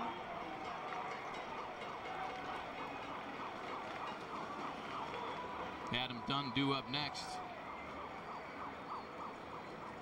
It seems redundant to even say it when you're talking about a veritable all-star lineup like the one both of these teams have on the field tonight. But, you know, there's a run-scoring part of the lineup on deck at every turn. Right. It's not like you have only 1 or 2 shots to score runs with these all-star teams out there. That's what makes this fun. Rollins stays put, and there's a strike from Figueroa, 0-1. And I think if I'm scouting and you look at a Sidney Ponson or Pedro Martinez or even a Figueroa, you know, when you're going against that type of a lineup and the pressure, obviously it gives you a better grading, something to grade them by because they are going against tough lineups. And that's nice to be able to grade that out. I mean, when we saw Sidney Ponson, he went 5 innings, 2 hits, 2 runs against, you talk about a good lineup. The Venezuelan team, all-stars, Abreu, Cabrera, Maglia Ordonez. They got him a job. Both bullpens are hot at this juncture. We're in the bottom of the 5th with 2 gone, a runner at first, a 1-1 count to David Wright. Rollins stays put again, and a slider swung on and missed.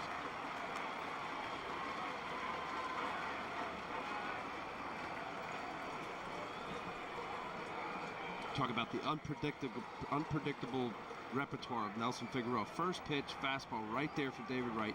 Takes it, see what he's got, movement, velocity. Gets it a good count, throws a curveball.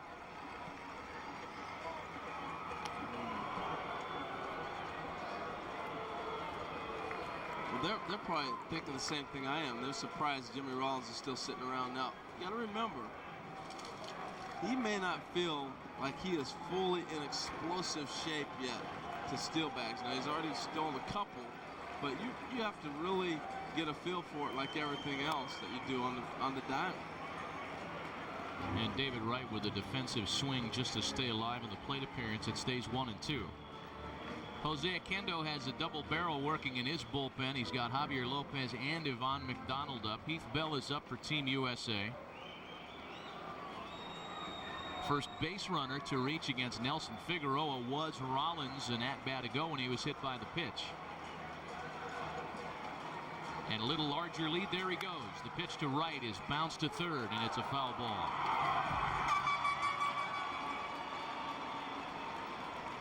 Now, when you say explosion for Jimmy Rollins, you're talking about timing of what the pitcher's doing, or just getting your legs underneath it? Your legs underneath it. I'm talking about his crossover step. Anytime that you're going to steal a bag, your first 2 steps are the key if you're going to make it or if you're going to be thrown out. And that's that crossover step.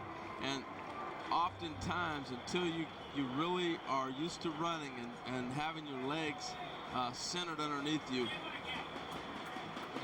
believe it or not, mentally you don't get a good read, and you just don't have that confidence. Normally, Jimmy Rollins, season form, he's gone by now. 47 bags last year. No, he's been sitting there for 2 hitters. He'd have been gone a long time ago. So he's still trying to figure it out also. Figueroa's an easy read. He's got a high leg kick, right-handed pitcher, I mean. Easy read. And Wright sends this foul into the stands.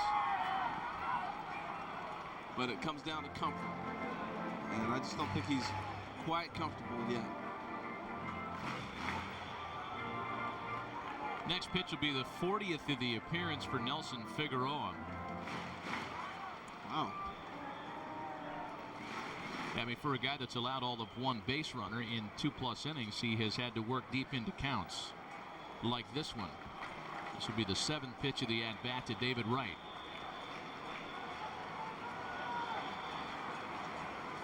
Both bullpens reduced to standing and watching the action. And the next 1-2, there goes Rollins again. Wright lays off. Soto's throw is not in time. And Jimmy Rollins has his 2nd bag of the night, his 3rd of the World Baseball Classic.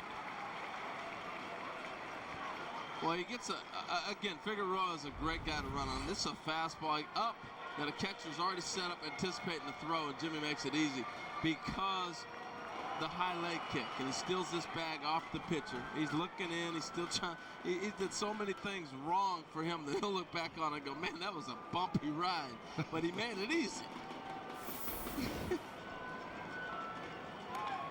And Wright on a breaking ball lifts a fly ball into shallow right. Lopez squeezes it to retire the side. We played 5 complete. Puerto Rico and the U.S. tied 3 apiece. We send it now to the MLB Network studios for an MLB Tonight update with Greg Amsinger.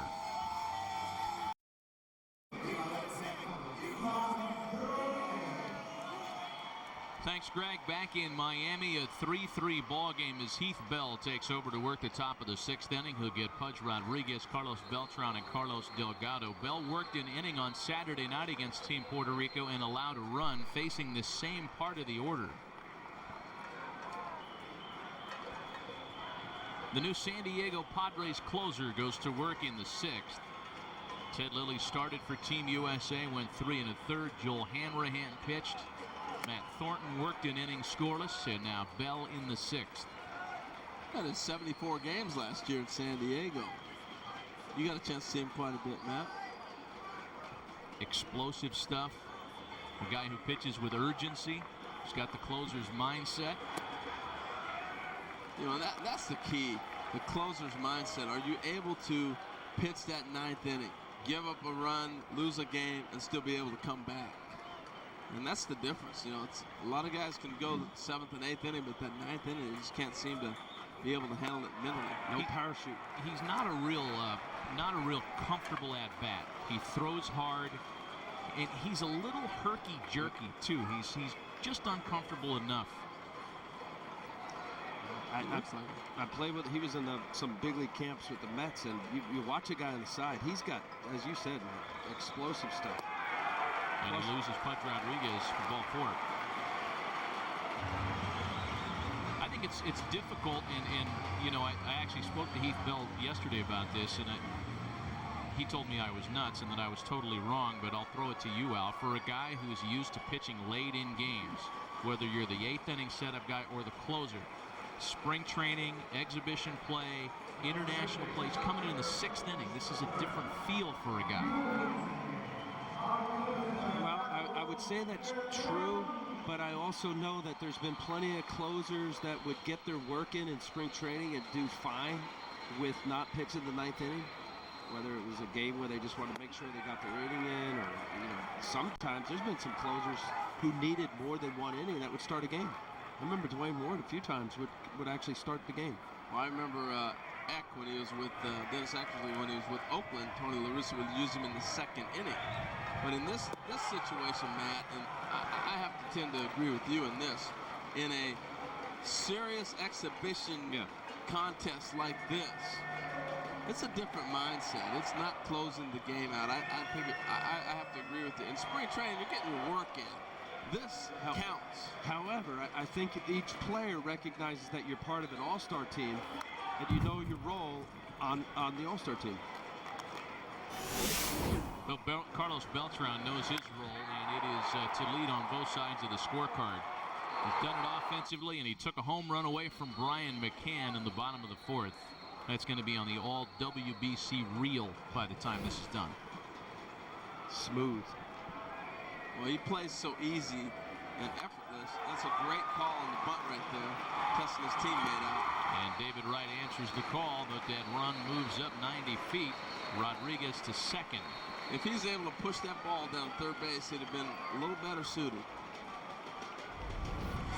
Here's the bunt. See, it's right at David Wright. Had it been down the line and made him go towards the line and then have to throw the ball back across the diamond, he probably would have had a chance to get a base hit. But nonetheless, there's a perfect look. Had it been towards the line, there's no play for David Wright. Not on Beltran right there.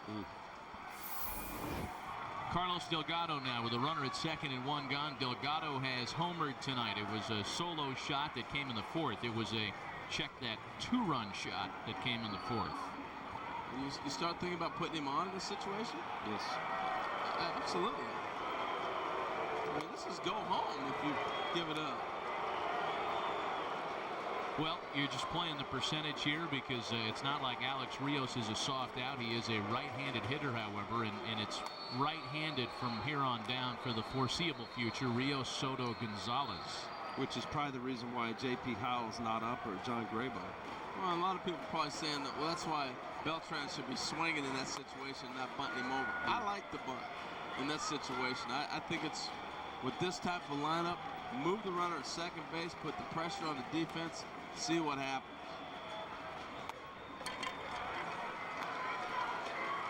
Join us during the regular season when MLB Tonight brings you live nightly coverage of every Major League game from the first pitch in the East to the final out on the West Coast. You won't miss a thing with breaking news, live look-ins, highlights, and analysis all night long. MLB Tonight every Monday through Saturday throughout the season right here on MLB Network, our national pastime all the time. But you would only like Beltran doing that in a lineup where he's got Alex Rios or Giovanni Soto and better players behind him. I mean, in the regular season, you want your number 3, 4 guy.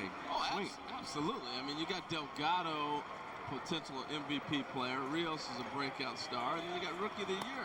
Those 3 guys are hitting right behind him. Somebody should be able to drive a run in. Ball and no strikes to Alex Rios, who has homered tonight and struck out. But again, on Beltran's bunt, that was not for a sacrifice. That was for a base hit. He missed his spot. Had he put it down the line, we're looking at 1st and 2nd, and the conversation totally different because they're not walking Delgado. Now it's 1st and 2nd, no out. Here comes Marcel Latchman to visit with Heath Bell.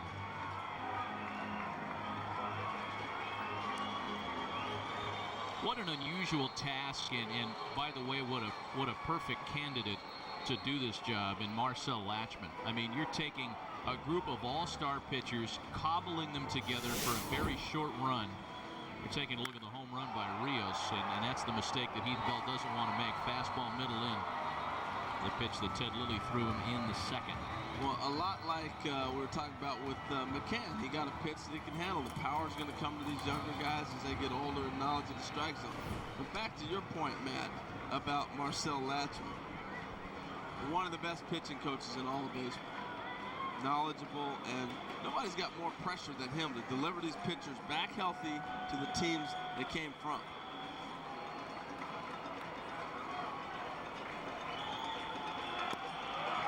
Missing with breaking balls here to make it 3-0 to Alex Rios. Well, of his first 2 walks, one was intentional. The first 2 breaking balls were the last 2 pitches. A lot of times as a pitcher, when you miss with your fastball, for obvious reasons to slow your body down, you would go to your breaking ball to slow a pitch. Well, and back to Matt's point, here's a closer coming in the middle of the game. I don't think he pitches like this in the ninth. He's going after guys in the 9th inning. Here's my stuff. I'm challenging you. I dare you to hit it. Looks like he's nibbling. And that's the difference, I think. I could be wrong, but that's what I see. Angel Scott Shields getting up in the bullpen perhaps a bit too late as Rios cashes in with an RBI knock up the middle, scoring Rodriguez and pushing Puerto Rico on top by a run. You know, that goes back to the Beltran play. You know, you force the hand to make them have to walk Delgado and let these guys pick them up. It's a breaking ball over the heart of the plate, and he fell. I really think, you know, Alex is not challenging guys. Well, here's a guy, we were talking about Thornton the first night. Tonight he was throwing at 94, 95. Bell throws harder than this 91 that he's showing. This is a 90-mile-an-hour fastball. Matt, you've seen him. He's higher than 90, 91. Right. So now he's trying to resort to his second pitch, and, well, the ball was middle of the plate. You can eliminate a fastball if the guy's not plus in velocity, above 92, 93. That's a better slider. Soto swings and misses over the top of it. It's 1-1. Team Puerto Rico has cashed in the very few opportunities they've had with runners in scoring position. Jose Oquendo's lineup is 2 for 2. Delgado at second, Rios at first, and that's in for a strike to make it a ball and 2 strikes on Giovanni Soto. The other thing, too, is the rhythm with the catcher. Again, you know, the familiarity with the guy that's behind the plate throwing those fingers down. It looks like he's now starting to see the sign, and here it is, I'm throwing it instead of overthinking. It's a good point, Harold. Having been in some of these situations where you get a guy, this is similar to an all-star game where the guy doesn't know you, and you see a backup hanging slider. Giovanni Soto couldn't hold up on it. Again, not a pitch where Bell wants as far as location, breaking ball down away from the righty. That you don't want to continue to shake the catcher, because then it becomes an uncomfortable situation. The batter steps out of the box, so you want to rapport for sure. Look, the other thing I'm seeing is Delgado's at second way too long. And as a middle infielder, I used to always look at the mannerisms of the base runner. And does he look like he's tipping pitches to me? That's what I would look at. And when a guy is there for that many pitches, and guys are on pitches when they got 2 strikes and they're fouling them back, I would go, timeout. Let's maybe adjust our cadence a little bit. Ball and 2 strikes. And Soto strikes out. The 2 best breaking balls Heath Bell has thrown tonight, Al, have been in the dirt. You know, well, that's where you want as a pitcher, slider. See a downward bite, nice break, almost like hammerhand slider. You normally see a slider, it kind of has that 3 to 7 break as far as a right hand on the clock. That one went straight down. We're going to have a pinch hitter. Father Time has stepped out of the Puerto Rico dugout. Bernie Williams.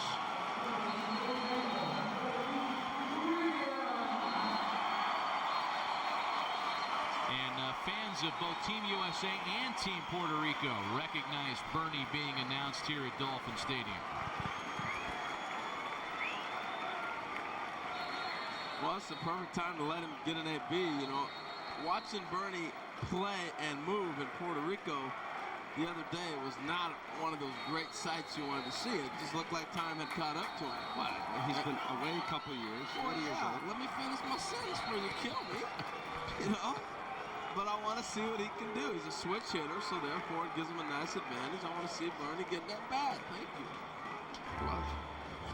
And it'll be somebody else to face Bernie Williams as Davy Johnson takes the ball from Heath Bell. Puerto Rico has rallied for the go-ahead run here in the 6th. They've got runners aboard and 2 away. And Los Angeles Angels Scott Shields takes over on the mound.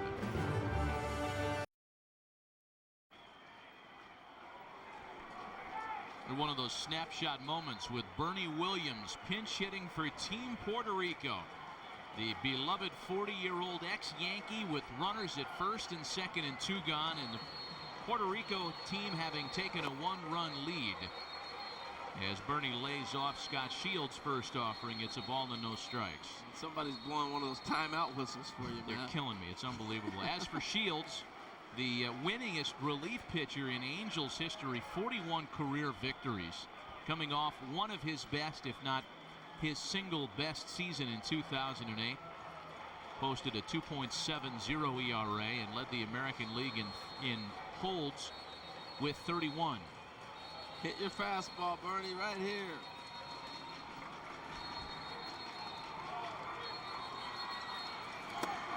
A swing and a miss. It's 1-1. How hard would that be for you, Harold? A couple years out, playing. He's into music and all that. I imagine he hasn't had a whole lot of ABs to hit the major league arms. Extremely difficult. It's a tough challenge. It's tough when you're playing every day. Even when you take 3 days off during an all-star break, it's tough to get your timing back. Bernie's last full season, of course, 2006, meaning he has had experience against Scott Shields, although it's really not heads-up experience that Bernie's tapping into. It's just swinging a bat for the first time in some time. Well, yeah, that's what I'm saying. Get your fastball and hit it, Bernie, because if he gets into counts where Shields can throw breaking pitches, he's done. So right here, he's got 2-1 count, good hitters count. You got to hopefully have him throw a fastball in your zone where you can handle it. And the 5-time All-Star lays off a fastball. It's 3-1. That would be the one thing that you can pick up. And for Shields, I'm thinking if I was Shields right now, here's a guy who hasn't picked up a bat in a couple of years. Not that you have any disrespect or think any lesser of Bernie Williams for what he did in his baseball career, but you're also conscious of him not backlegging you and turning on your heater. This is an exciting moment. I hope he gets a pitch to swing at. I want to see him swing. Throw him a strike. Down and in. See what he can do. McCann sets up off the corner. Down and in. Hit on the ground to first base. Youkilis picks it up and gets it to Shields covering. And 2 runners are left stranded. Team Puerto Rico does take the lead, however. We go to the bottom of the 6th. It's 5-3 Puerto Rico.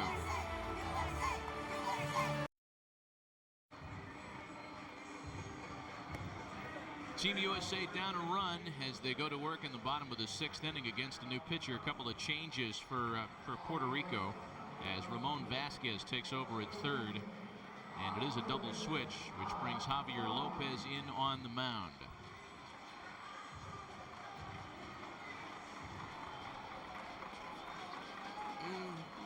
Javier Lopez pitched against Team USA on Saturday. Did not pitch last night against Venezuela. He only faced one hitter Saturday and struck him out. He has not given up a run in an inning and a third in the World Baseball Classic. Adam Dunn leads it off. 2 of the 3 hitters scheduled here swinging from the left side. Thus Jose Oquendo's decision to try to neutralize this big power bat with the southpaw. Adam Dunn has had a great World Baseball Classic. And most recently, a home run, part of a 2-for-4 afternoon on Sunday. And he is a biggin. Well, that you could see why Javier Lopez is so tough on left-handers. Last year with the Red Sox, 182 batting average against right-handers, 311. From the looks of Jose Oquendo's bullpen right now, Javier Lopez is going to face a couple righties here. Swing and a miss to make it 1-2. Drop down, sidearm. Enough movement, sneaky fast with that good slider. I I think also a specialty left-hander like this has such a advantage because he's not seen very often. You'll see once, Adam Dunn may not see this guy again. I don't know if the Nationals play the Red Sox this year in the interleague play or not, but they may not see each other after today for a long, long time. You know, the left-handed specialty guy is he's the long snapper of Major League Baseball. As Dunn is punched out looking at a fastball. Or maybe the backup quarterback, He's the guy that comes out there to get the sexy out. Enough sidearm. You see, he can't pull the trigger. That ball ends up being middle of the plate. Adam Dunn's got to be looking for something other than a fastball. You have a trick guy like a Javier Lopez, and you have to respect that slider going away from you. 87 miles an hour, couldn't pull the trigger. That ball was right down the middle. Here's Mark DeRosa now playing left field tonight and playing well. He's made a great diving catch early, 1 for 2 with the run scored so far this evening. Here's where you make up the ground, though. When he drops down, all of a sudden that right-hander gets a great view of him. And now you just talked about the batting averages, the differences. Now that ball, he drops down, and all of a sudden you can pick it up. And at this velocity, Harold, the breaking ball that's coming into you, it's hittable speed as opposed to the ball lefty on lefty going down and away. 1-2. Yeah, that split. Normally you see that with lefty specialists, but for last year, as I said, 182, 311. That's enough disparity for a manager to get the right-hander ready.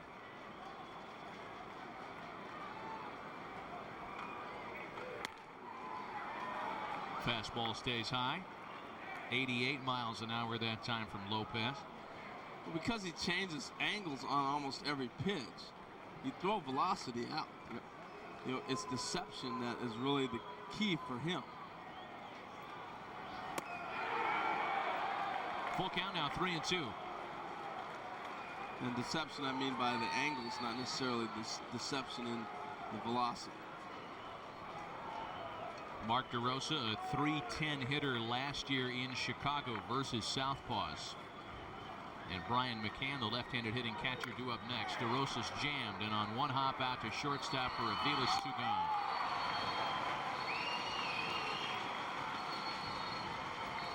Coming up later tonight, don't miss more great live World Baseball Classic action presented by IBM when Japan takes on Korea. That's tonight at 11 Eastern right here on MLB Network.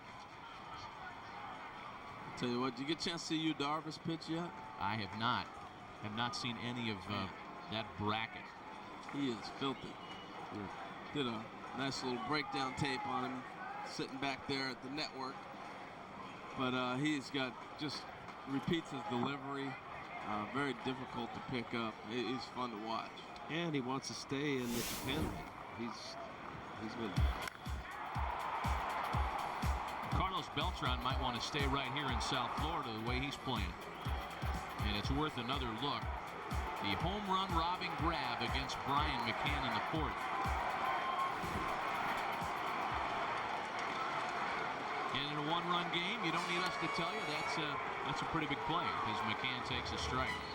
Yeah, and that conversation was talking about how the power comes. He got himself into a 3-1 count, got a pitch to drive. I can look for this young man in the next few years in Atlanta to really continue to put some big power numbers up. It's a great ballpark. He's on a tremendous team. He's around good hitters, good coaching. Terry Pendleton, the hitting coach there, Bobby Cox, the manager, but also playing with Chipper Jones. And when you have a guy that can tell you, sit on certain pitches and certain counts, and you're able to hit in that group and you learn from those guys, it pays off. 3 balls and a strike to Brian McCann.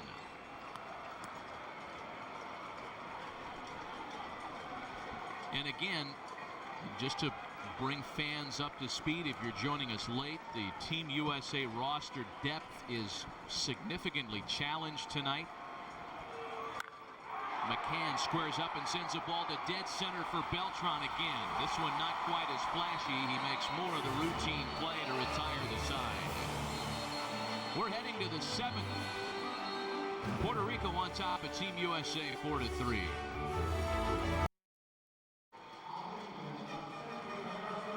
One-run ball game. Puerto Rico on top of Team USA 4-3. Scott Shields will continue in the top of the 7th. Iram Boca Chica leads things off. He'll be followed by Lopez and Aviles. 4 runs on just 3 hits for Puerto Rico. 3 runs on 5 hits for Team USA. This is elimination night. Loser goes home. The winner plays Venezuela tomorrow to determine pool rankings. And a little sawed-off liner out to Euclid that's handled without problem. Well, your game recap. Alex Rios started it with a home run in the Puerto Rico second. Kevin Euclid answered with a home run for Team USA. It was at one point a 3-1 game for the Americans until Carlos Delgado's 2-run shot. Carlos Beltran helped keep it that way with a fine running grab. And then the RBI single by Alex Rios in the 6th. That made it 4-3, and that's where we stand in the 7th.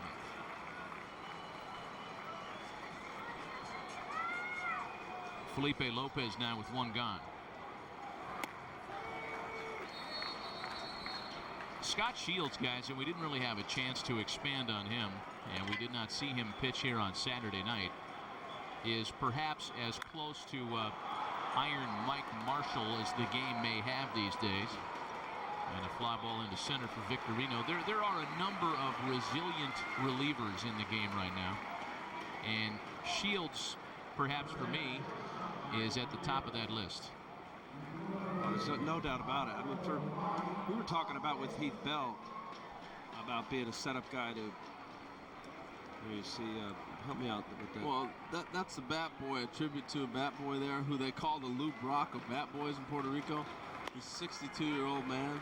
His real name is Jose Martinez, and so that's a salute back to him. He couldn't make it over here to the World Baseball Classic, so he's been around the Winter Leagues, around all these players, and that's a salute to him. They call him Lou Brock back in Puerto Rico. And Canales. 1-1 to Mike Aviles, and Shields gets him to fly out to right. But let's continue talking about Shields when we come back. Okay. The quickest of 1, 2, 3, 7. USA! USA! Well, New York Mets night continues for Team Puerto Rico here in Miami. 4-3 Puerto Rico, back with Al Leiter and Harold Reynolds, Matt Vasgersian, and Pedro Feliciano takes over on the mound. And Met property against Philly property as Shane Victorino leads off the U.S. 7th. Well, I'm sure Victorino's familiar with facing this guy before, and you always like the comfort of the matchup. Feliciano starts his rival with strike 1. Matt, Al, are we forgetting another Matt? We are. Alex Cora. Oh, man, that's a new addition. It's a lot. It is a lot. How do you say, Harold, you speak a little Spanish. How do you say meet the Mets in Espanol? I don't know, meet the Mets. You speak littler Spanish than I thought. Yeah, you got me there. Feliciano last year in 86 games of 4.05 ERA, speaking of resiliency. And there's a knock back up the middle for Shane Victorino. Make Victorino 2 for 3 tonight.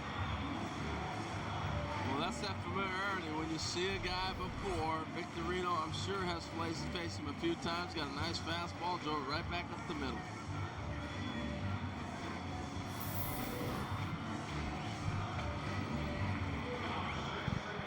Play for the tie at home, the win on the road.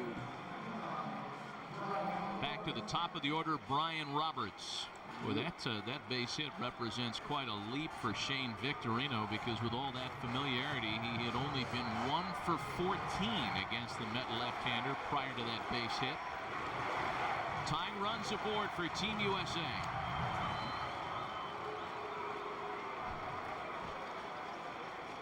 Well, you got the third baseman drawn in. The infielders are playing double play depth. And you got switch hitting Brian Roberts. Now, the U.S. is the home team, so they're playing to get that 1 run pushed up and get back to the top of the order. Now, oftentimes you may show one pitch, and All right, now you got a favorable count. They may throw a hit and run. I think you just stay with the bunt. If you're going to bunt, you bunt. If you're not, then you don't. Roberts is punting, and he puts down a beauty. Tying run moves into scoring position with one away. And the reason I say that is because a lot of times as the bunter, you go to the plate with the mindset that I'm looking to place the ball down. This is the perfect bunt. And you're looking to, you know what you want to do with the bunt. All of a sudden you see the sign change, and then it's like, uh-oh, I'm swinging here. What am I doing? And all of a sudden the game speeds up for you. And that's why a lot of guys end up swinging and missing on a hit and run and popping a pitch up. Derek Jeter now with the tying run at second base. Jeter 1 for 3 tonight. 1 for 6 against Team Puerto Rico here in Miami. And fans of Team USA as loud as they've been throughout the night. Well, you got the part of your order you want coming up.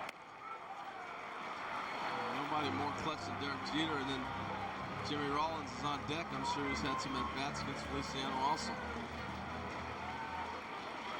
Well, this is the matchup time of the game, and there's a right-hander warming up for Jose Oquendo and the Puerto Rican team.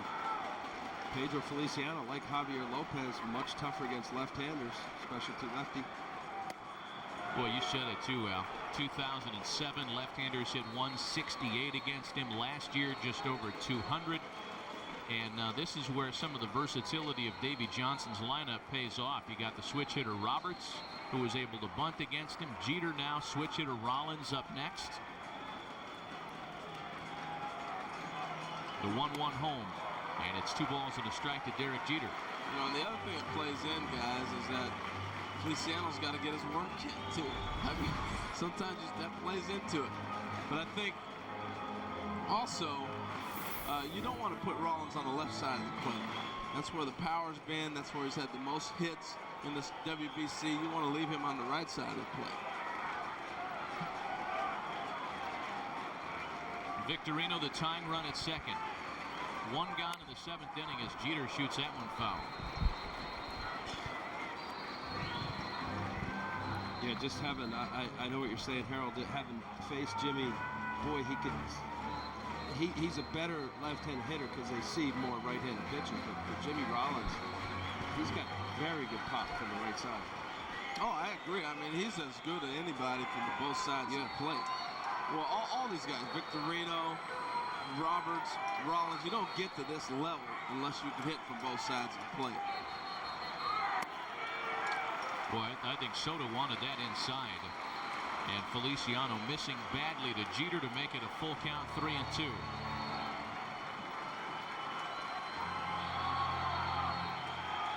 Feliciano, the 4th Puerto Rico pitcher to work tonight. Jonathan Sanchez started and went 2 2/3. Nelson Figueroa was strong. Javier Lopez pitched 1, 2, 3 in the 6th. The 3-2 to Jeter. Ball 4. But Feliciano missing badly with fastballs for ball 3 and 4, and now he's got 2 runners aboard for Rollins. This is decision time. You know, you got the catcher Soto going out and stall a little bit. Now Delgado's going to go to the mound and have a little conversation. They're giving that bullpen enough time to get ready if they need to, and they're not going to make that move yet. They're going to bring pitching coach out and have a little conversation. Well, the bullpen is hot with Saul Rivera and Fernando Cabrera. Cabrera's their closer. I think they're in a tough situation here. Unless Jimmy Rollins hits a bullet at somebody, you're not getting a double play ball. And with Euclid sitting on deck, that's why the bullpen's getting ready. They don't want to flip Jimmy Rollins to the left side. They want to leave him on the right side. This will be his last hit. Yes. Secret weapons on the phone. He wants to make sure his bullpen is in fact hot. Here's Rollins.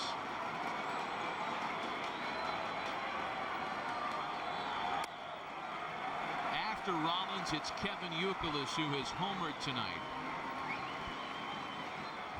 Rollins keyed the win on Sunday against the Dutch. 2 for 4 with 2 runs batted in, including a home run. He has been on base in 2 of his 3 plate appearances tonight. That's out to right field for Rios. Victorino stays put at second, and there are 2 gone. And now Victorino's trying to break for third. The ball came back and hit somebody in the shin, and Victorino took off. He hit the base runner. That's why he knew the ball was wild. Rio just doing what he's supposed to do. Throw the ball nice and low on line. Nobody was going to advance. And now you're going to get a little bit of an argument. This reminds me of the old Reggie Jackson play in the World Series when we were youngsters. Remember when they were turned to double play and he shuffled his body at it and knocked the ball wild? But I don't think Victorino did that in this case. I don't either. That was a well-thrown ball from Alex Rios. I don't think he could get out of the way. Mike Aviles, the shortstop, was very demonstrative, trying to claim that Victorino kicked it. See what happened here. He let it hit him. No doubt about that. He did not make an effort to get out of the way. He doesn't have to. It's he kind of spun into it, right? Oop. Oh, he stuck that leg on it.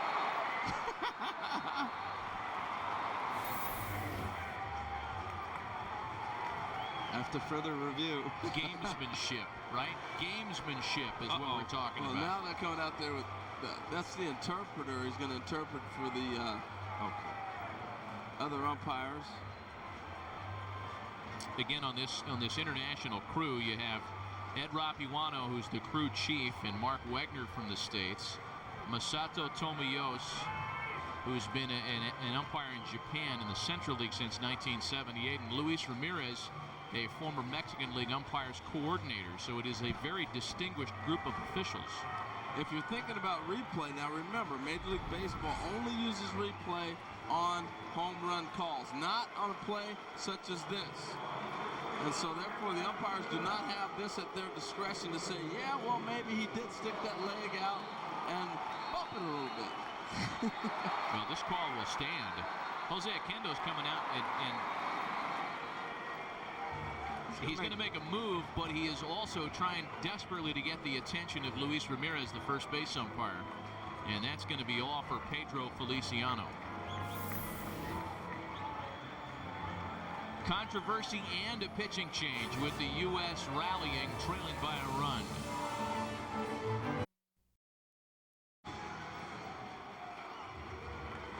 Now Shane Victorino right in the middle of the controversy as he takes an extra base on a throw in from the outfield. It's scored as a tough luck error to Alex Rios. Enter Saul Rivera, last season with the Nationals, 76 appearances, a 5-6 record out of that Nats bullpen. Biggest at-bat of the night for Team USA, and Rivera starts Youkilis with an off-speed pitch. It's worth another look. This was the controversial play that Victorino ended up advancing on. Team Puerto Rico claiming he moved into that ball. Yeah, he did. And I guess the replay confirms it. Saul Rivera entered last night's game against Venezuela with runners on and nobody out in the 8th and retired 3 batters. The last by strikeout. He also faced a batter versus Team USA on Saturday. Good breaking ball swung over the top, and it's 0-2. Well, that's an excellent play by Soto. You see him talking again to the umpire about, and now they're getting on Victorino like, come on, man, you kidding me? You know you stuck your body in front of that. The advantage of that is he moves to third base, and it takes away that nasty ball in the dirt. That great play by Soto to block, but if it gets by him, that's a run. Oh, the old Sut. You like that one? It's the old Rick Sutcliffe play. Fake to third, fake to first. Keeps him from going. And that play works if you steal it. I don't mind it. I think it's a block. Still 0-2 to Youkilis. You know, Saul Rivera, who, and as we mentioned, it may have confused some folks hearing that he pitched yesterday. There are very specific rules prohibiting pitchers in the World Baseball Classic from being overused. Pitchers cannot go back-to-back days if on the first day they throw 30 or more pitches. And it's, of course, designed to protect guys out there. Not that any manager in these events would do that to a guy in the spring, but just in case, there are rules. Rivera threw less than 30 pitches yesterday, thus he's allowed to come back tonight. And Youkilis rolls over a ground ball. So the Victorino play didn't matter. And Puerto Rico hangs on to their one-run lead. To the 8th, 4-3 Puerto Rico.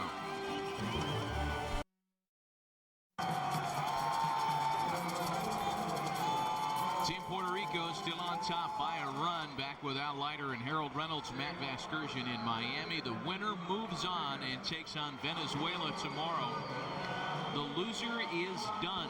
It is elimination night here at Dolphin Stadium.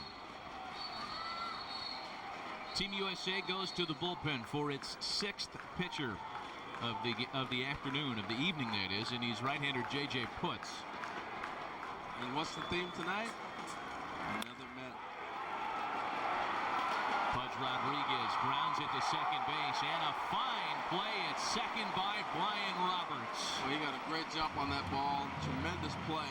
Now here's the key. When he dives, he stays low. How often do you see guys dive and they stay high? Look how low he stays on this dive. That's why he's able to make that play right there. Tremendous range, got a great jump on it. But I'm telling you, until you learn how to dive properly, guys over dive a baseball and it ends up in right field. He stays low with the dive. He's able to scoop the ball and takes his time to get to his knees to make the throw. Tremendous play. Great play. Pudge already got a job. He's all right. One gone for Carlos Beltran, who despite an 0 for 3 has been one of Puerto Rico's stars tonight. You know, not having watched a lot of Baltimore Orioles games the last 3 or 4 years, I haven't had a chance to watch as much Brian Roberts live. You know, you see highlights and stuff. He's a fantastic player. I mean, you see exactly why the Orioles made the long-term commitment to him that they did less than a month ago. And so many clubs were trying to acquire him, particularly the Cubs the last few years. Complete. Not to make light of a guy that plays hard and old school. I don't know if that's even fair to say, but all the way around. Great plays defensively. He's got some pop. He can run. Gamer. 1-1 to Beltran. This is fouled off to make it a ball and 2 strikes. You know, Al, I've been watching JJ pitch now for a little while, the last couple of weeks. I mean, I can see that split. Now, is that because he may feel like his arm's not in shape yet? You know what? And that may be true because the split finger's got a lot of it's violent pitch, especially on your elbow if not thrown properly. And it's all at late fingertip pressure, late. Obviously, split your fingers and get through the baseball. And if he's not there yet, as you've been watching, Harold, that's probably a pitch you want to build up to. There it is. There it is. First one I've seen. So from 93, 94 to 85 mile an hour split. They threw it to somebody who's not going to see it this season because they're going to be playing together. And a nasty one indeed. We're going to show you the Carlos Beltran catch because it's worth another look. Again, in a one-run game, that is the play of the game so far. Well, if it's not out of the ballpark, which we thought probably might be, it's still going to end up resulting in a triple. That's a huge play.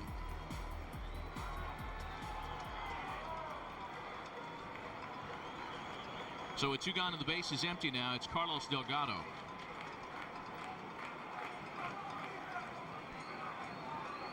Delgado hit one into center field that nobody was going to bring back in the 4th. A 2-run shot against Ted Lilly that signaled the end of the night for the U.S. starter. Boy, and in both instances, Ted Lilly tried to go inside on Alex Rios for the first run for Puerto Rico, home run. Didn't make his spot. And same thing with Delgado.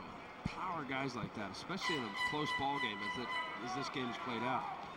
Really dangerous to miss inside. The 0-1 from Putz misses low. Well, when Team USA comes to the plate in the bottom of the 8th, and they are 6 outs away from elimination tonight, they'll have David Wright, Adam Dunn, and Mark DeRosa. And it's worth reiterating, there are only 2 non-starting position players available in this thing. Chris Iannetta, the catcher, and Curtis Granderson. And you know that Davey Johnson wants to avoid a situation where he's blowing out his bench. And particularly Iannetta, who's a catcher. He's going to have him. Yeah, so they're down to Curtis Grandison. That's it.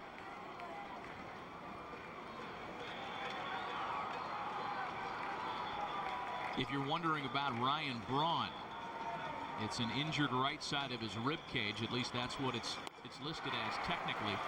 Another good split that swung on and missed. Yeah, he's starting to come around now. He did not feature that pitch at all in Canada. And even the first night against this club, he had not thrown it. That thing is dropping about 6 inches, 8 inches. That's nasty. Throw it again. Go to the well. I'm throwing it again. He's got bragging rights right now. 2 balls and 2 strikes. Punches him out, and Beltran both. I'll talk to them all year long. Look. Fastball on the fists. 94. You throw 94. Throw that slider he's got. He dropped that split in there. Man, I'm telling you, I've been more impressed watching Francisco Rodriguez with Venezuela than when he was with the Angels. Because of his changeup. His changeup is the difference maker. And you add this guy to the back end of that bullpen for the Mets. Those are 2 pretty good signs. Ooh. Struck him out. Indeed, he gets both of his new teammates here in a very difficult top of the 8th. Gets Puerto Rico in order. U.S. still down a run.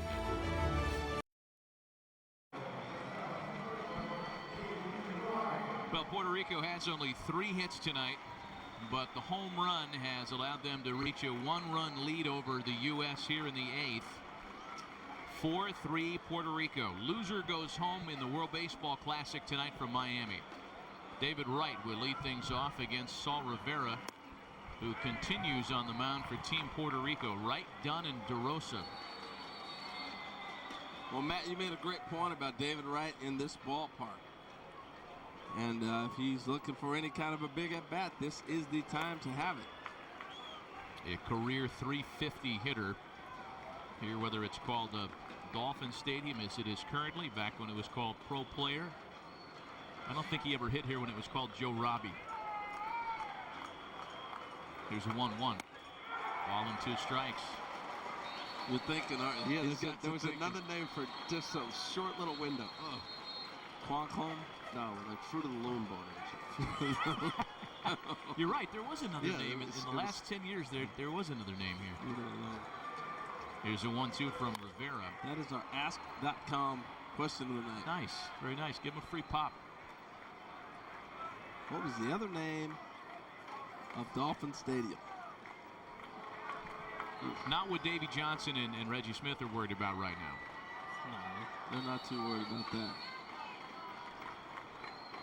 David Wright has seen plenty of Saul Rivera during the regular season. 3 for 12 against the Nationals right-hander. Oh, that one came up and caught Giovanni Soto. Right in the Steve Yeager protector. It's one that'll come up and get you in the neck. Looks like he's got a dip in, too. Maybe he doesn't. You know, it's bubblegum, Harold. No telling. Maybe he doesn't have anything at all. There's a 2-2 home to Wright. Fouled away, still 2 balls and 2 strikes. You can see why Saul Rivera is tough on these right-handed hitters. That's his fastball. And it registered about 86, 88, but it's got a goofy spin. It's not sink, and it sails a little bit in on the righty. He's got a hard slider. It's a tough combination. It's kind of resurrected his career with the Nets. A base hit. Into it, Tony Gwynn used to call the 5.5 hole. Leadoff hitters aboard, and the tying runs at first base to start the home 8th.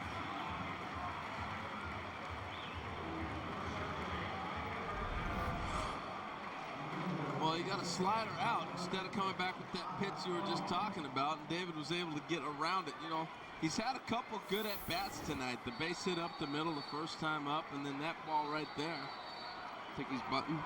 Yeah, he's buttoned. Yeah, play for the tie. This is not Reggie Jackson versus Paul Splittorff, but it's the next best thing. Big Adam Dunn tonight is 0 for 2. He's been hit by a pitch and he's punched out twice. Think he knows this is one of his teammates? Yeah. He has faced him as an opponent all of once, hitless in that one chance. Ooh, he went for it too. And that's what he's supposed to do. You want Adam Dunn to let it go. Air it out. Don't hit it on the ground. Try to hit one in the air and hit it in the seats. Boy, it's got to have some odd spin on it. That looked middle, high enough up in the zone for most lefties like it down. Dunn has had a terrific World Baseball Classic. 7 for 13 rather at the start of the night. And he leads Team USA with 17 total bases. Let's see if this is down. You see the late cut right there. Home plate umpire Mark Regular. Little cut. They've been down a little, especially where Soto caught it. Right at first, 2 balls and a strike to Dunn. He wants this one down too. On the ground to Delgado to shortstop covering. The relay from Aviles, and Delgado came off the bag. Boy, did Team USA catch a break. I'm not kidding. They got Granderson in the game in a hurry to pinch run, but watch Delgado, a nice pick and spin. He gets back to the bag, and Aviles had plenty of time. He just pulled it. I don't know if he's not on the bag. You know, Carl's tried to walk it off. A lot of first basemen are trying to walk that off and make it look like they had plenty of time. There's another good look at it. Now let's just watch Delgado. What I mean by walk it off, you try to make the umpire think, hey, I was on the base long enough. And he's got to call him safe. I'm sorry, that's a tough call, but I think you got to call him safe. I think they made the right call. I agree. Here's Mark DeRosa now, and as Harold mentioned, Curtis Granderson was inserted lickety split to run at first base for Dunn. Curtis featuring all the colors, red, white, and blue shoes, red, white, and blue patch on the eyes. Patriotic tonight. Does a lot of stuff with international baseball. He really wanted to be involved in this World Baseball Classic because of that. He's gone across the world as an ambassador for baseball. It's great. Well, Davey Johnson picking his spots to make his really the one and only move he could make was when and where to insert Granderson, and he chooses the current. He represents the tying run with 1 gone. DeRosa yanks that foul. It's going to be tough to steal on, too. He's got a nice little slide step, and, you know, we saw Soto already throw the ball tonight. I think you got to go ahead and sometimes you just have to take your swings. Look at Ryan Braun. And again, Braun, while he stated a desire to play tonight, is obviously being treated with kid gloves. Understandably so, with the sore right side rib cage. Well, the fact that he's still here, that's promising. He's getting his treatment by the trainers from Team USA. Yeah, that's nice. I mean, he doesn't have his gloves on or sleeves or anything like that, so you know he's not going to be active. But you're right. Just, you know, the guys love being here. It's a team. They've enjoyed being around each other. Well, both bullpens are busy at this late juncture. A 1-run game. Last of the 8th, 1 out, 1 on for Team USA. And the Americans have the big Dodger Jonathan Broxton up in the bullpen.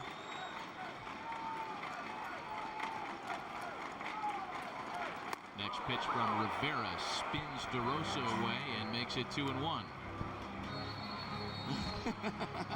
J.C. Romero is up in the pen for the Puerto Ricans, rather.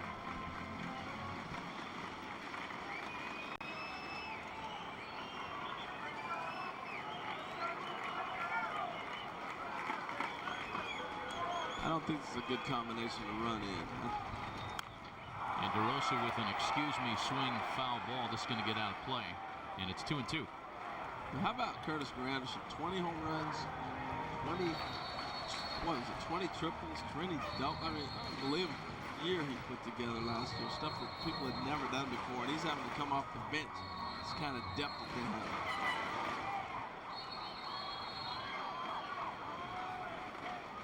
Triples, 20 doubles, 20 home runs, over 20 triples, 20 home runs. That's impressive.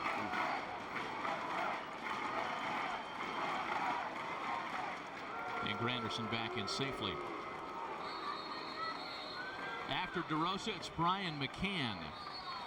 Team USA has had its opportunities with the leadoff hitter aboard. This is the second straight inning that they put their leadoff man on base. They were unable to score in the 7th. 4 times tonight have they now had the leadoff hitter on, scoring in only one of those frames. You know, you see Soto pointing out to Rivera saying, come on, focus here. Don't worry about the runner. A lot of times pitchers inadvertently can't help it. They know that they have a speedy runner at first. Take away the focus at home, all of a sudden now you walk them.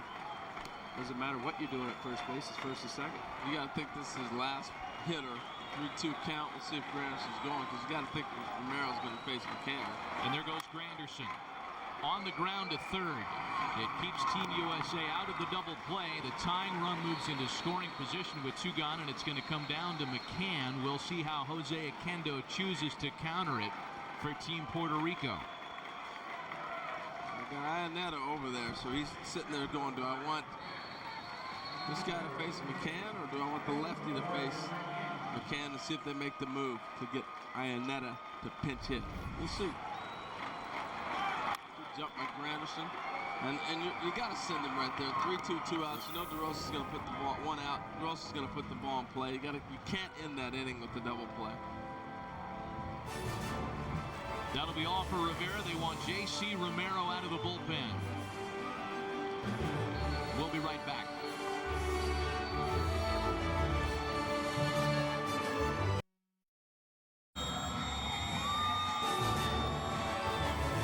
Great games tomorrow as the World Baseball Classic continues. It's 7 o'clock Eastern right here on MLB Network. Venezuela takes on the winner between Puerto Rico and the U.S. tonight. And then at 11 Eastern on ESPN2, it's Cuba taking on the loser between Japan and Korea tonight. Meanwhile, back to our contest. There's this little matter of a 1-run game here in the last of the 8th. The U.S. has the tying run at second. J.C. Romero summoned from the Puerto Rico bullpen to face a guy who he has handled during the regular season. Brian McCann is all of 1 for 10 against Romero. And he is charged with trying to pick up Granderson at second base. Yeah, there's something with that comfort of having seen a guy before. I'm the hitter here. You're the pitcher, Al. You look at me crazy. I'm just looking at this roster, how it's decimated, how Ionetta, under normal circumstances, would be in this game, obviously. A lefty on lefty, J.C. Romero. Tough against McCann and others. And Jose Oquendo knows that. He knows that Davey Johnson doesn't have a lot of cards to play. 0-2. Boy, it's a tough matchup for Brian McCann. And we should point out for fans, guys, that you might be confused. You might see J.C. Romero out there, and baseball fans know that he's not eligible to pitch for the Phillies the first 50 games of the season, having tested positive for banned substances. Those rules do not apply to the World Baseball Classic, and he's good to pitch here in the WBC. And he strikes out Brian McCann. The tying run is left stranded. On to the 9th in Miami. Puerto Rico still on top, 4-3.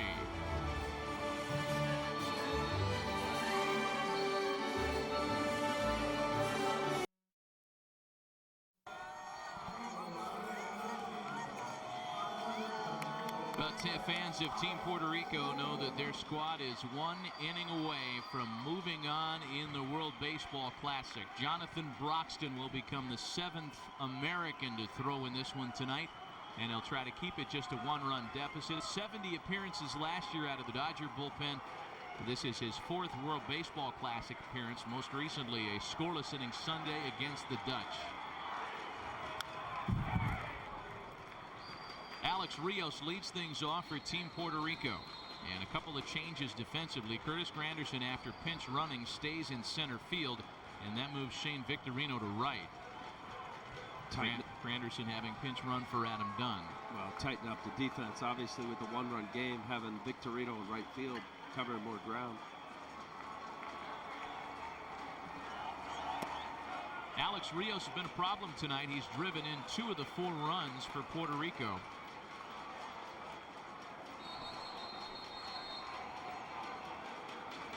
One from Broxton.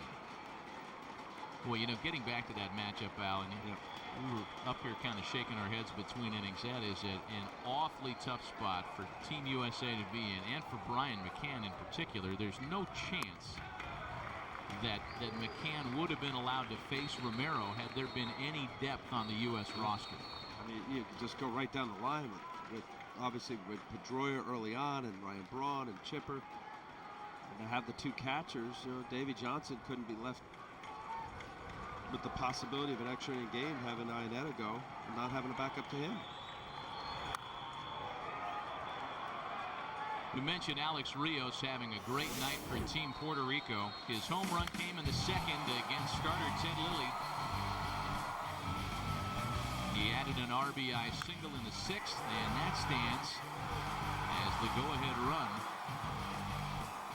Boy, I think as a starter, Matty, you go back to those two pitches. There was only two hits at the beginning of the game until Alex Rios, that base hit up the middle off of Bell. Both instances, power guys trying to come inside, and Lilly didn't get it, and they paid for it. Fastball that just misses to Rios. Outside corner doesn't count all of a sudden. Well, you see McCann right here. This is... Come on now. Oof. I don't want to beg, but strike's a strike. That's the old Harry Callis. Here's the pitch down the middle, ball one. Here's the 3-2 home to Rios, and he loses him on a breaking ball. Leadoff hitters aboard for Puerto Rico. Al, I also want to take a moment to clarify. We had discussed J.C. Romero getting out of that last half inning, and mentioned how he is not eligible to play the first 50 games of the Major League season for the Phillies for a positive test for banned substances, and how those same rules do not apply here. I did not mean to indicate that there is no drug testing at the World Baseball Classic. There very much is. But the positive that Romero had tested for was prior to the WBC. Thus, it applies to the Major League season. Now, if a player tests positive here at the WBC, that also applies to the Major League season, yes. But his test was previous to the World Baseball Classic. I hope I didn't just confuse fans even more. But he is eligible to play in this event, will not be eligible to play come April for 50 days. Moving on. The pitch to Giovanni Soto, a fastball taken knee-high for a strike, and it puts him in an 0-2 hole. No, that was very clear, Matty. Thank you. Appreciate you. By the way, those refreshing pauses between sentiments. Harold is on his way down to the field to conduct post-game interviews. Al and I are in a two-man band now. Ball and 2 strikes to Soto. Realizing the importance of this one-run game, what it means. You go back to certain at-bats. We showed the replay of Alex Rios, the 2-2 fastball, making it 3-2. Broxton comes back with a slider, 3-2, throwing 95. Same instant here with Giovanni Soto. He's ahead. Explosive fastball, slider. Every pitch matters, especially in a one-run game. There goes Rios. And Soto shoots it foul. Again, the winner gets Venezuela tomorrow. The winner tonight automatically qualifies for the semifinals. Tomorrow's game will determine seeding and a pool winner. The loser here tonight is done. So this really is the game for I mean, it happened for the U.S. They ended up playing the final game, and Venezuela won. But the way Davey Johnson had Ted Lilly go and just basically get his pitchers in order and getting some at-bats. Of course, you want to win the pool, but getting in is important. There goes Rios again. Pitch taken low, throw sails, and Rios has it stolen. And a good night getting even better for the young Toronto Blue Jay, Alex Rios. Big stolen base, and look, most every time it's off of the pitcher. We talked about it early. Harold did it. Rios got the timing of Jonathan Broxton. Most closers do not have a good move, and they don't really care much about the runner. That's really aggressive type pitchers that are inclined to get hitters out. Jonathan Broxton, closer for the Dodgers. 2 balls and 2 strikes, the count to Giovanni Soto. Ramon Vasquez due up next.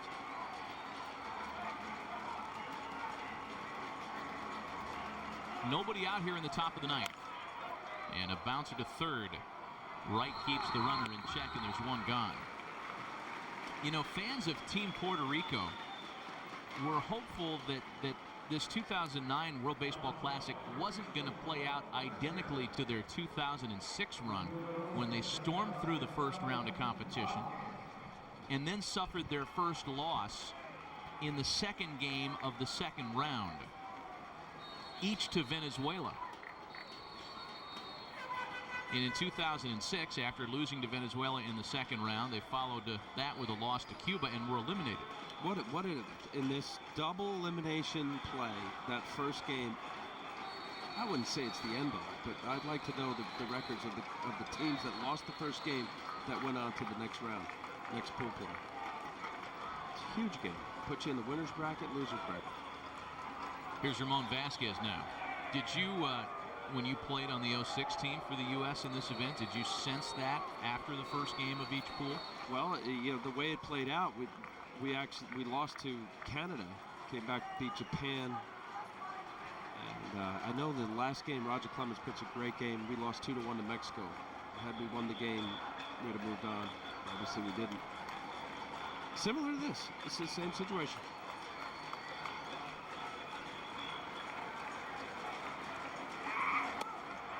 Vasquez tried to hold up, and he went around on the appeal down to third. It's 0-1. You know, Matt, I think that this whole I think it's exciting. It can only grow, and it has grown, this WBC. Yeah, there's going to be some things to work out as to when is the most ideal time. Good power slider couldn't hold up. Vasquez couldn't. But it would be worked out. And I think, you know, especially for Team USA to really get the nuances of international play, it's different. Out on the outside corner to make it 0-2. Well, you know, the common complaint I think that seems to be resonating is that teams don't feel like they're staying sharp in between games. And I think that's fixable with enough spring training camps here in Phoenix, of course, the Phoenix Valley area. It seems to be, you could schedule some games, you know, where guys can see live pitching. Pitchers can be on the mound. It's just games where players can get work, because after all, there's this little matter of opening day coming up in a couple of weeks. Well, in the case for the U.S., they had 2 off days because they were in the winner's bracket in the pool in Toronto. And then coming down here, they had 2 off days leading into their series. And at this time of the year, you get 2 days off. It feels like 2 weeks. 1-2 to Vasquez is bounced up the middle. Jeter knocks it down. Scoring is Rios, and it's a 5-3 game. It was just enough to get past Jeter up the middle.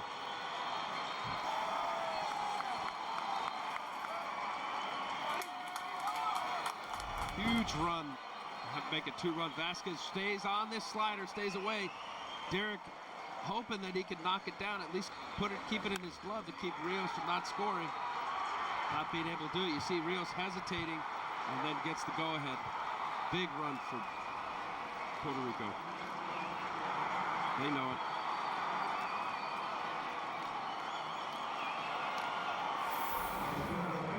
Seems like wiggle room for their closer. 2 runs.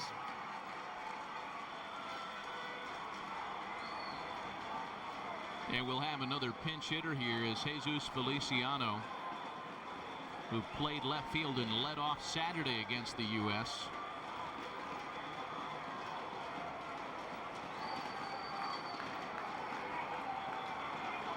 Feliciano will swing it with a run in, 1 out, and a man on.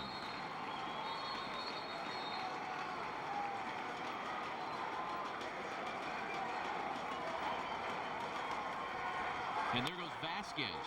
Feliciano sends a fly ball into left. And DeRosa makes a play. That's 2 out here in the 9th. Well, if you're wondering, when we go to the bottom of the 9th inning with the U.S. down by at least 2, They will have the number 9, then top of the order hitters, Victorino, Roberts, and Jeter.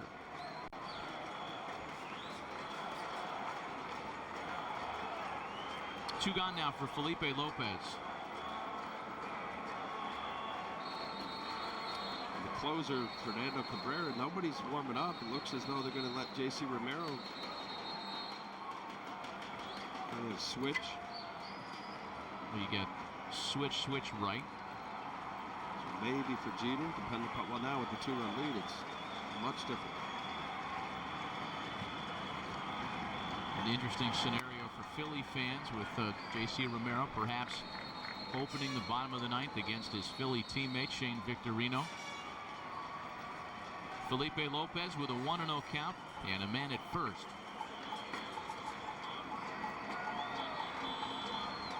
This would be a bitter pill to swallow for either team that loses here tonight. For the U.S., their stated mission goal was to kind of get that bad taste out of their mouths from the 6th place finish in 2006. For Puerto Rico, should the U.S. come back and win this tonight, their complaint will be a valid one in that teams had different roads to get to that semifinal. You know, the U.S. team lost to Puerto Rico. They were mercy ruled, and then they beat the Dutch to get here. Puerto Rico beat up on the U.S. and then lost to Venezuela, who we would all admit is a better team than the team from the Kingdom of the Netherlands. It's almost as unbalanced as an NFL schedule. But in a tournament format event, that's what you got to do, right? And, it's either this or go back to the previous round, where in 06, where they had everybody play each other once, and then there was a complicated tying rules, and the amount of runs scored against, and and you get into a lot of games. So you either play everybody equally, and then at the end figure out the record, and then it comes down to scoring and runs. Vasquez is running again. Lopez fouls it away. So I take it from that you think that this current format is better than it was in 06. I like it better, but look what happened with Team USA. They beat Venezuela, and then they go into the final game. Venezuela beats them, and they win the pool. So in the same instant, as you described with Puerto Rico, potentially, if this game doesn't turn out this way, they have a legitimate gripe after mercy ruling the U.S. They lead here, however, 5-3 with the insurance strike coming in the 9th against Broxton. It's a full count to Felipe Lopez. Vasquez goes again. It's lined into left.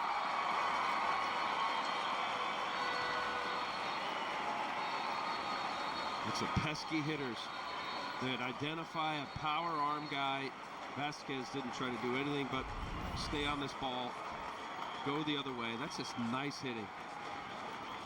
He tried to pull off and drive the ball. He hit a little ground to the right side.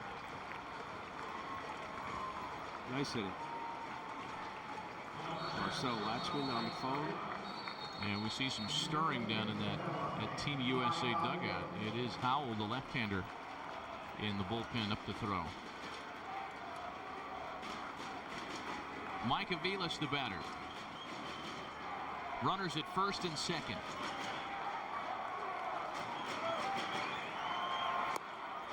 Still nobody up in the Puerto Rico bullpen. We are led to believe that it'll be J.C. Romero to at least open the last of the 9th.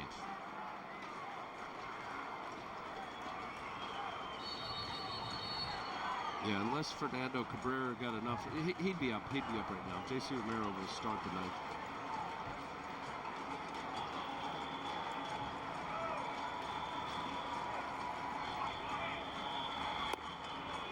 Sliders missing the corner to Aviles have put Broxton behind 2-0. It's a right pitch. The first pitch, Broxton. As a pitcher, you try to identify a swing path, see what hitters are doing, how they react. First pitch, you see Aviles' front side. He's stepping out, open his front side. Clearly looking for the ball inside. Broxton missed with the first slider, come back with another one, missed again. Not just front left hip. Ooh, came inside with a fastball there, rip and a miss. That just beat him. 94 from Broxton. Let's see his steps. I mean, he's looking to just turn and burn. He's a leadoff hitter. He wants to hit it out of this stadium. 2 balls and a strike. Vasquez and Lopez aboard with a run in and 2 gone here in the 9th. And Broxton went back in there again. He's just off right now. He's commanded. Well, he's approaching 30 pitches in not even a complete inning yet.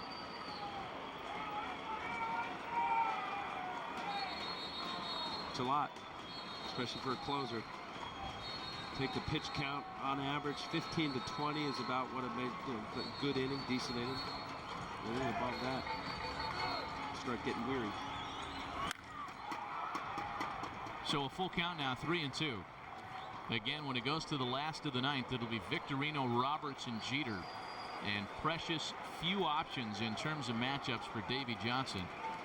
That put the U.S. in the predicament in the last of the 8th when Brian McCann had to face J.C. Romero. J.J. Putz is among those that have pitched tonight for Team USA.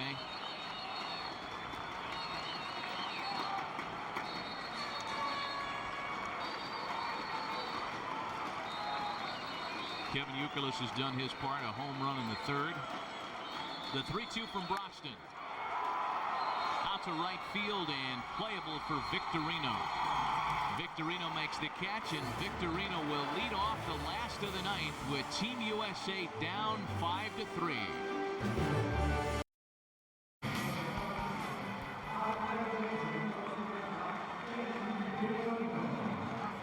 Finals of the 2009 World Baseball Classic. Yadier Molina will catch this last of the 9th. And a new left fielder as well as Feliciano takes over out there after pinch hitting in the top of the inning. The U.S. has Victorino, Roberts, and Jeter. As Al and I mentioned, J.C. Romero continues on the mound for Team Puerto Rico. Shane Victorino has had a nice night, 2 for 3 with an RBI. And his Philly teammate pours a strike to make it 1-1.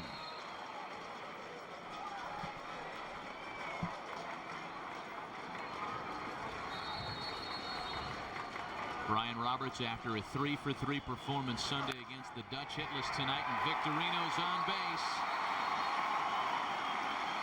Shane Victorino 3 for 4, and he has a laugh at the expense of his teammate J.C. Romero. All started with a nice little single to right field. That ball was a changeup up in the zone. Victorino looking over at J.C. Romero. Good hitting. This is the approach right here for this Team USA. You have situational guys with speed that can get on base. Keep the line moving. Singles, right center approach, up the middle. Brian Roberts 0 for 4 tonight. And he takes a strike up the corner. It may actually come down to J.C. Romero facing another one of his teammates with the game on the line. Jimmy Rollins is in the hold in this situation. There is the closer. Fernando Cabrera just got up. 0-2 the count of Brian Roberts. There's one thing that J.C. Romero doesn't lack, and it's emotion. This guy is a fiery guy and super intense. Here he is attacking the zone against Brian Roberts. What the Ken Herbeck is going on over there? A little wrestling match with Delgado and Victorino. This is all Mets Phillies love, Al.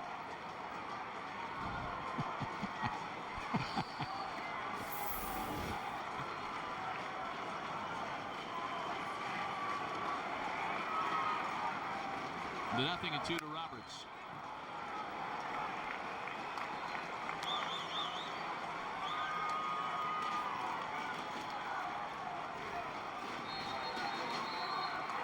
Protect mode. Brian Roberts short porch to the left. J.C. Romero, late inning guy, is aware of that, staying away. This is where Brian Roberts should just fight off anything inside and look away. It's coming in.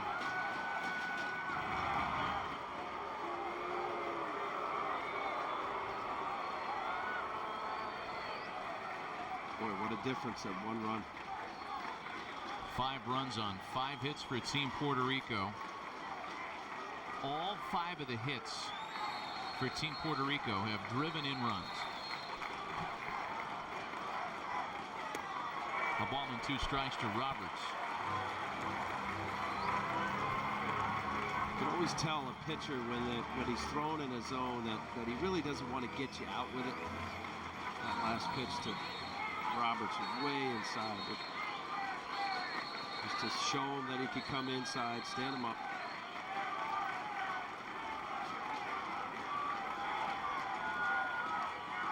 Molina sets up on the corner, and they miss out there. A check swing by Roberts. It's 2-2.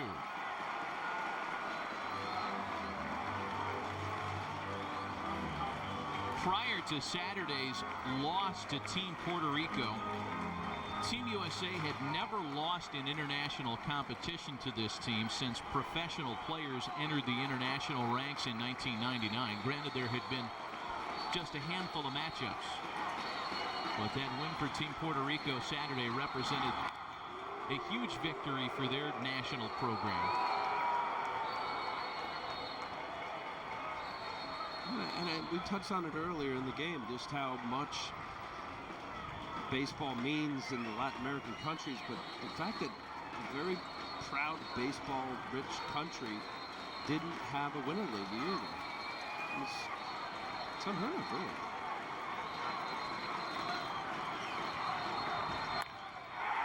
Into center field.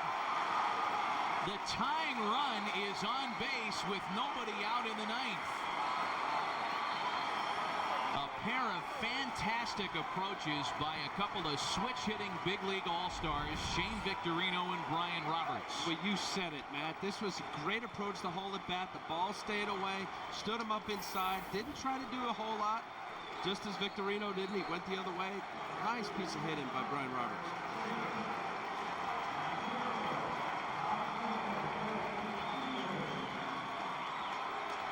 Victorino at second. The tying run is Roberts. He's at first. Nobody out for Derek Jeter.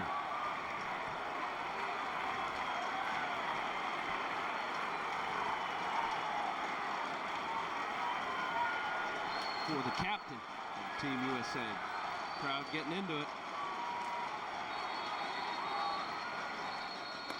And Romero moves him off the corner. A ball and no strikes. Jeter tonight is 1 for 3 with a base on balls. He is 1 for 9 here in Miami in Pool 2.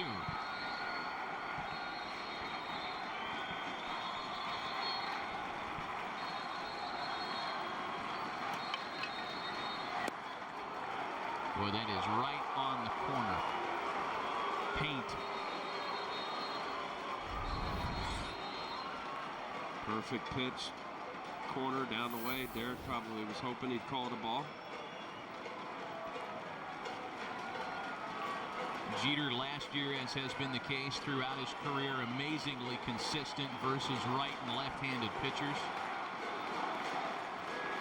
He has seen very little of J.C. Romero in the big leagues, just 0 for 2 against his adversary tonight.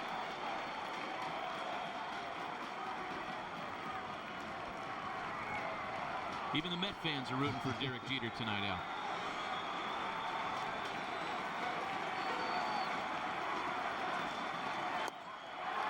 So 2 balls and a strike.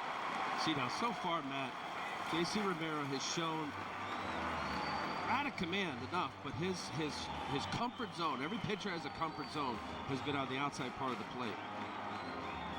Jeter and all the Team USA hitters see this. I don't know if he's going to be around long enough. Same approach, middle, outer half.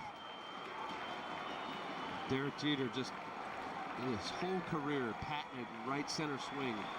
Ideal for a location of a pitch on the outside part of the plate.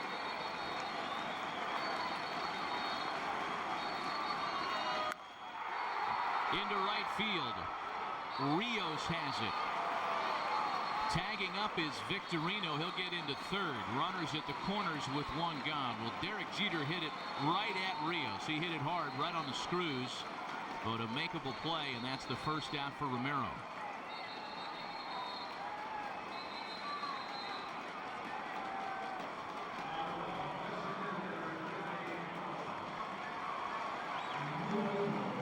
So now it's Jimmy Rollins. I think he's keeping him in there. Fernando Cabrera is the closer for Team Puerto Rico. He's been warming up a couple innings now. Well, Cabrera has pitched in each of the first 2 games here in the Miami portion of the bracket. He went a third of an inning last night against Venezuela. I'll take that back. He pitched against Venezuela, and that's it here in Miami. He pitched in 2 games in San Juan.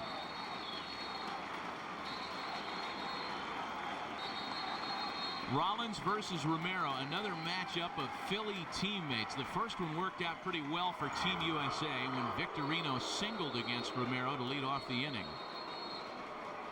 Jimmy's good for a long sac fly somewhere. He usually likes to jump on the first pitch. He gets a fastball up in the zone high enough where he can elevate and get a deep fly ball. I gotta believe he'll be hacking. Rollins homered Sunday against the Dutch. And Romero misses inside to Jimmy Rollins. These two have faced one another once as opponents.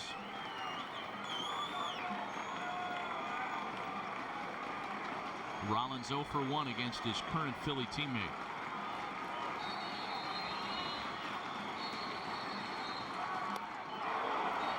A ball and a strike.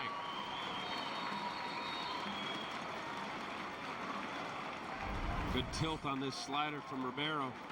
Looks like a fastball. That's the effectiveness of a good hard slider, especially when thrown without the little dot. It looks like a fastball and just drops out. Nice pitch.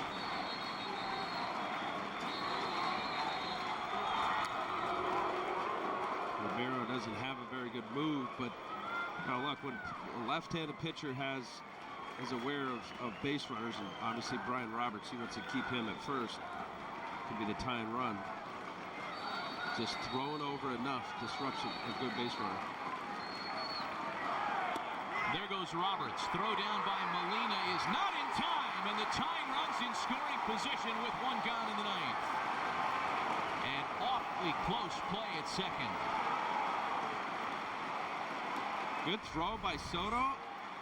Romero was quick. It was a good pitch. High fastball.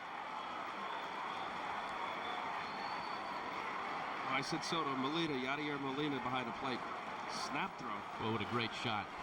Some terrific pictures tonight. And the left hand of Brian Roberts just beats the tag of Felipe Lopez. Team USA has stolen 3 bags tonight. A base hit ties this thing here in the 9th. The 2-1 to Rollins. To Harold's point earlier, Al, not unlike most switch hitters, Jimmy Rollins hits for a little higher average from the right side, more power left-handed. I always saw him as a guy that would spin, especially if you missed in on the right side. But yeah, I mean, generally speaking, a switch hitter sees more right-handed pitchers, so that's a true statement. And a good block by Molina to make it 3-2 now. Kevin Youkiel is waiting on deck for Team USA. He's homered tonight.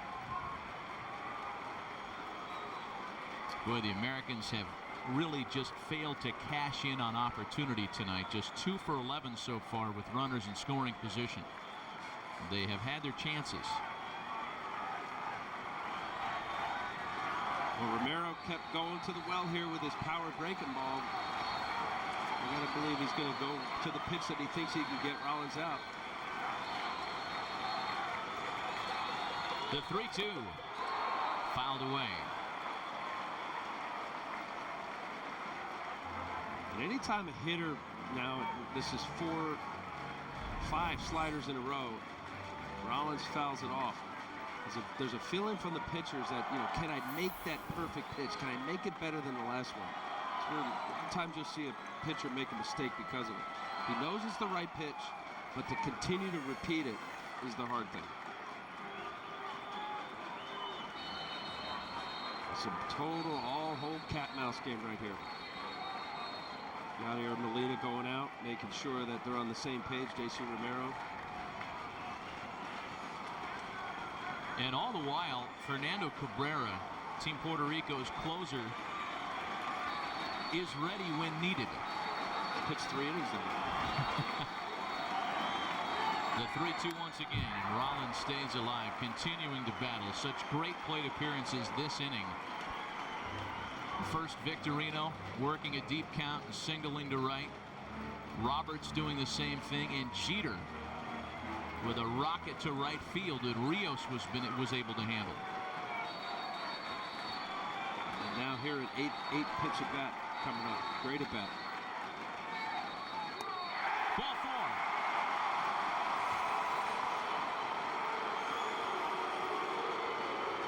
And it sounds a little bit like Fenway Park here in South Florida.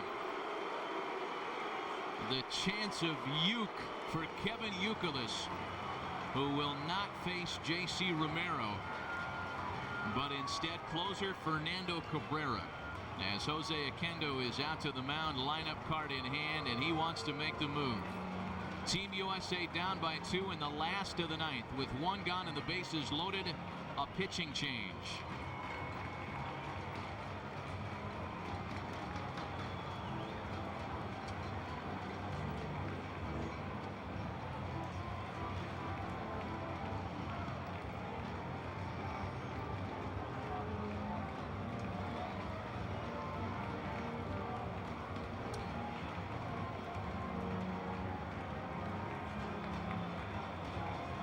So it's Fernando Cabrera who inherits the bases loaded mess. Last year as an Oriole, 2-1, a 5.40 ERA. Cabrera, as we mentioned, pitched a third of an inning last night against Venezuela. He allowed a hit and a walk in his very short appearance.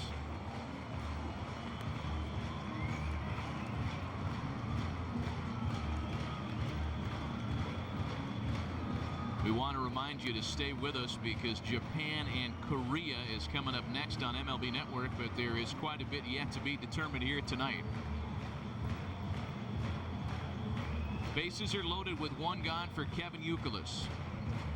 Fernando Cabrera, see his numbers with the Orioles. His best years really, but with the Indians, he's been around not a whole lot, but enough to have been a top prospect with the Indians. He's a lot of arms and legs. He's gangly out there. When you get the ball, rush it up there, 92, 94 miles an hour. Good slider. Occasional split.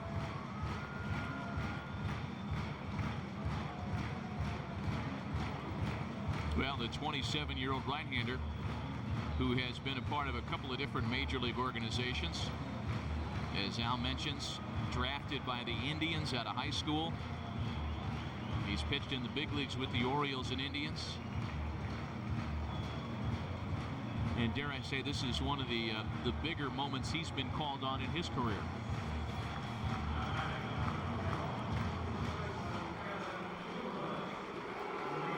Kevin Youkilis has had a terrific WBC. After an 0 for 3 against Team Puerto Rico on Saturday, 1 for 4 with that dinger tonight.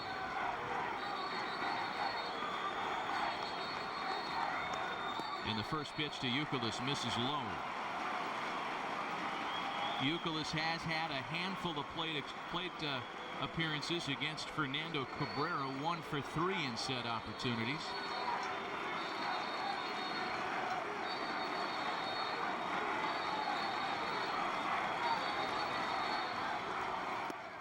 Swing and a miss. Challenged him with a fastball. He was trying to go downtown Bobby Brown right there. Little slider, got in a good count. Fastball right down the middle. Healthy cut from Kevin Youkilis.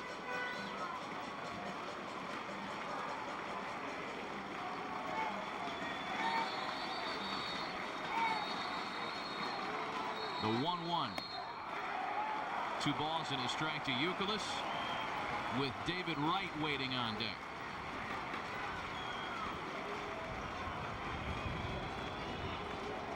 The inning started when Shane Victorino singled against J.C. Romero. Roberts singled. Derek Jeter lined to right. Roberts stole the base. Rollins walked, and then the move to Cabrera, who has fallen behind Kevin Youkilis. 3 balls and a strike. He's got to find that right down the middle. If not, take it. the whole pressure and onus is on the pitcher.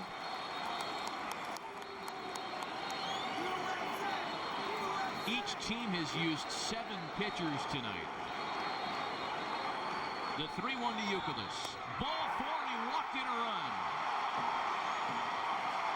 5-4 Puerto Rico.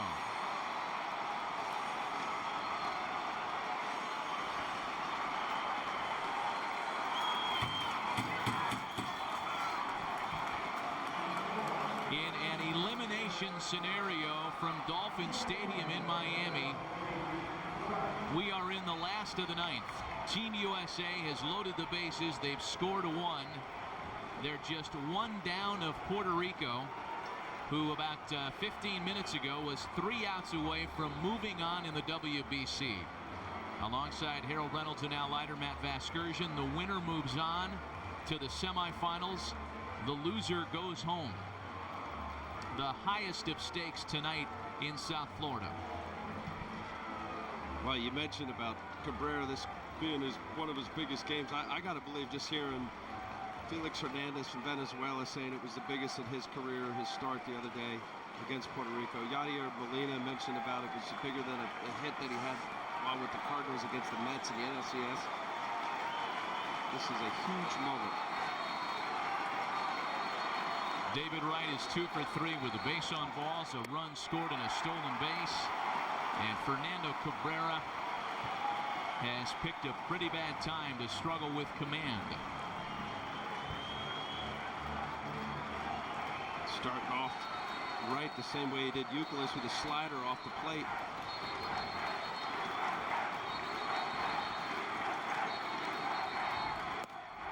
And the 1-0 misses down and in.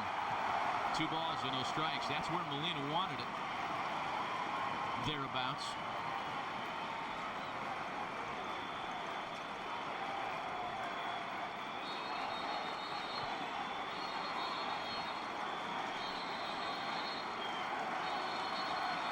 Roberts at third represents the tying run. Rollins the winning run at second. A strike to make it 2-1. And David Wright was not going to swing the bat. Don't mind it at all, Matt. This ball looks a little above the belt, right at the mask. Good pitch. Maybe David Wright didn't think so, but he's now seen a couple fastballs. He sees the release point. Timing him. The 2-1. And Wright lines it into the right field corner. The U.S. wins it!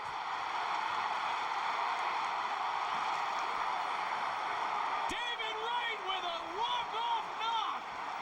And Team USA moves on to the semis. Santa Maria. And they're, oh boy, the excitement, emotion, there it is right there.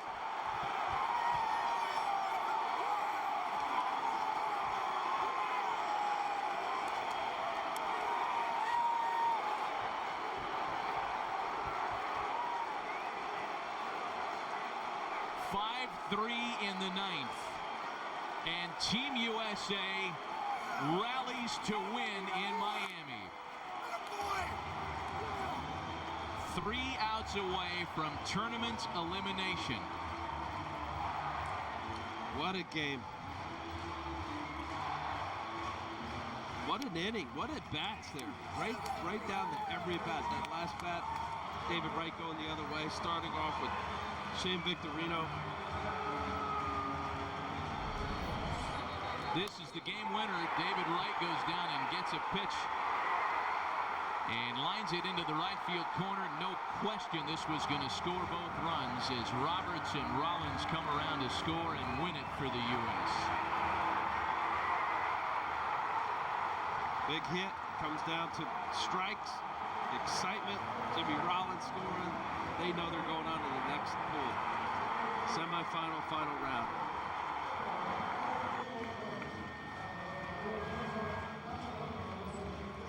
Boy, for Team Puerto Rico, so close to knocking off the U.S. and moving on in the event. Despite the mercy rule whipping that Team Puerto Rico put on the U.S. on Saturday, Team USA comes back tonight down 5-3 in the last of the 9th And they defeat Puerto Rico to move on to the semis. Davey Johnson with a depleted roster, virtually no options to manage the game with his lineup. And the Americans find a way to win in the ninth.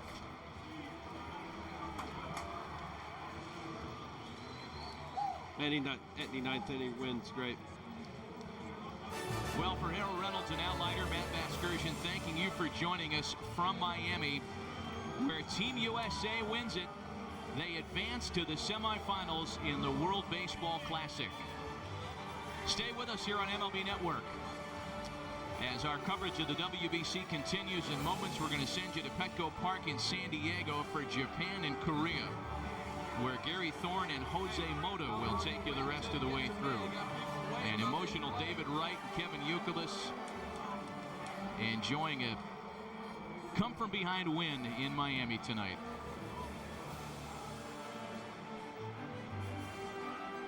Boy, I got a hard time picking a player of the game. It's, you know, David Wright had the game-winning knock, but so many clutch performances in this ninth. The U.S. wins it to advance in the tournament. We send you now to Gary Thorne and Jose Mota for Japan and Korea from San Diego. Good night from Miami.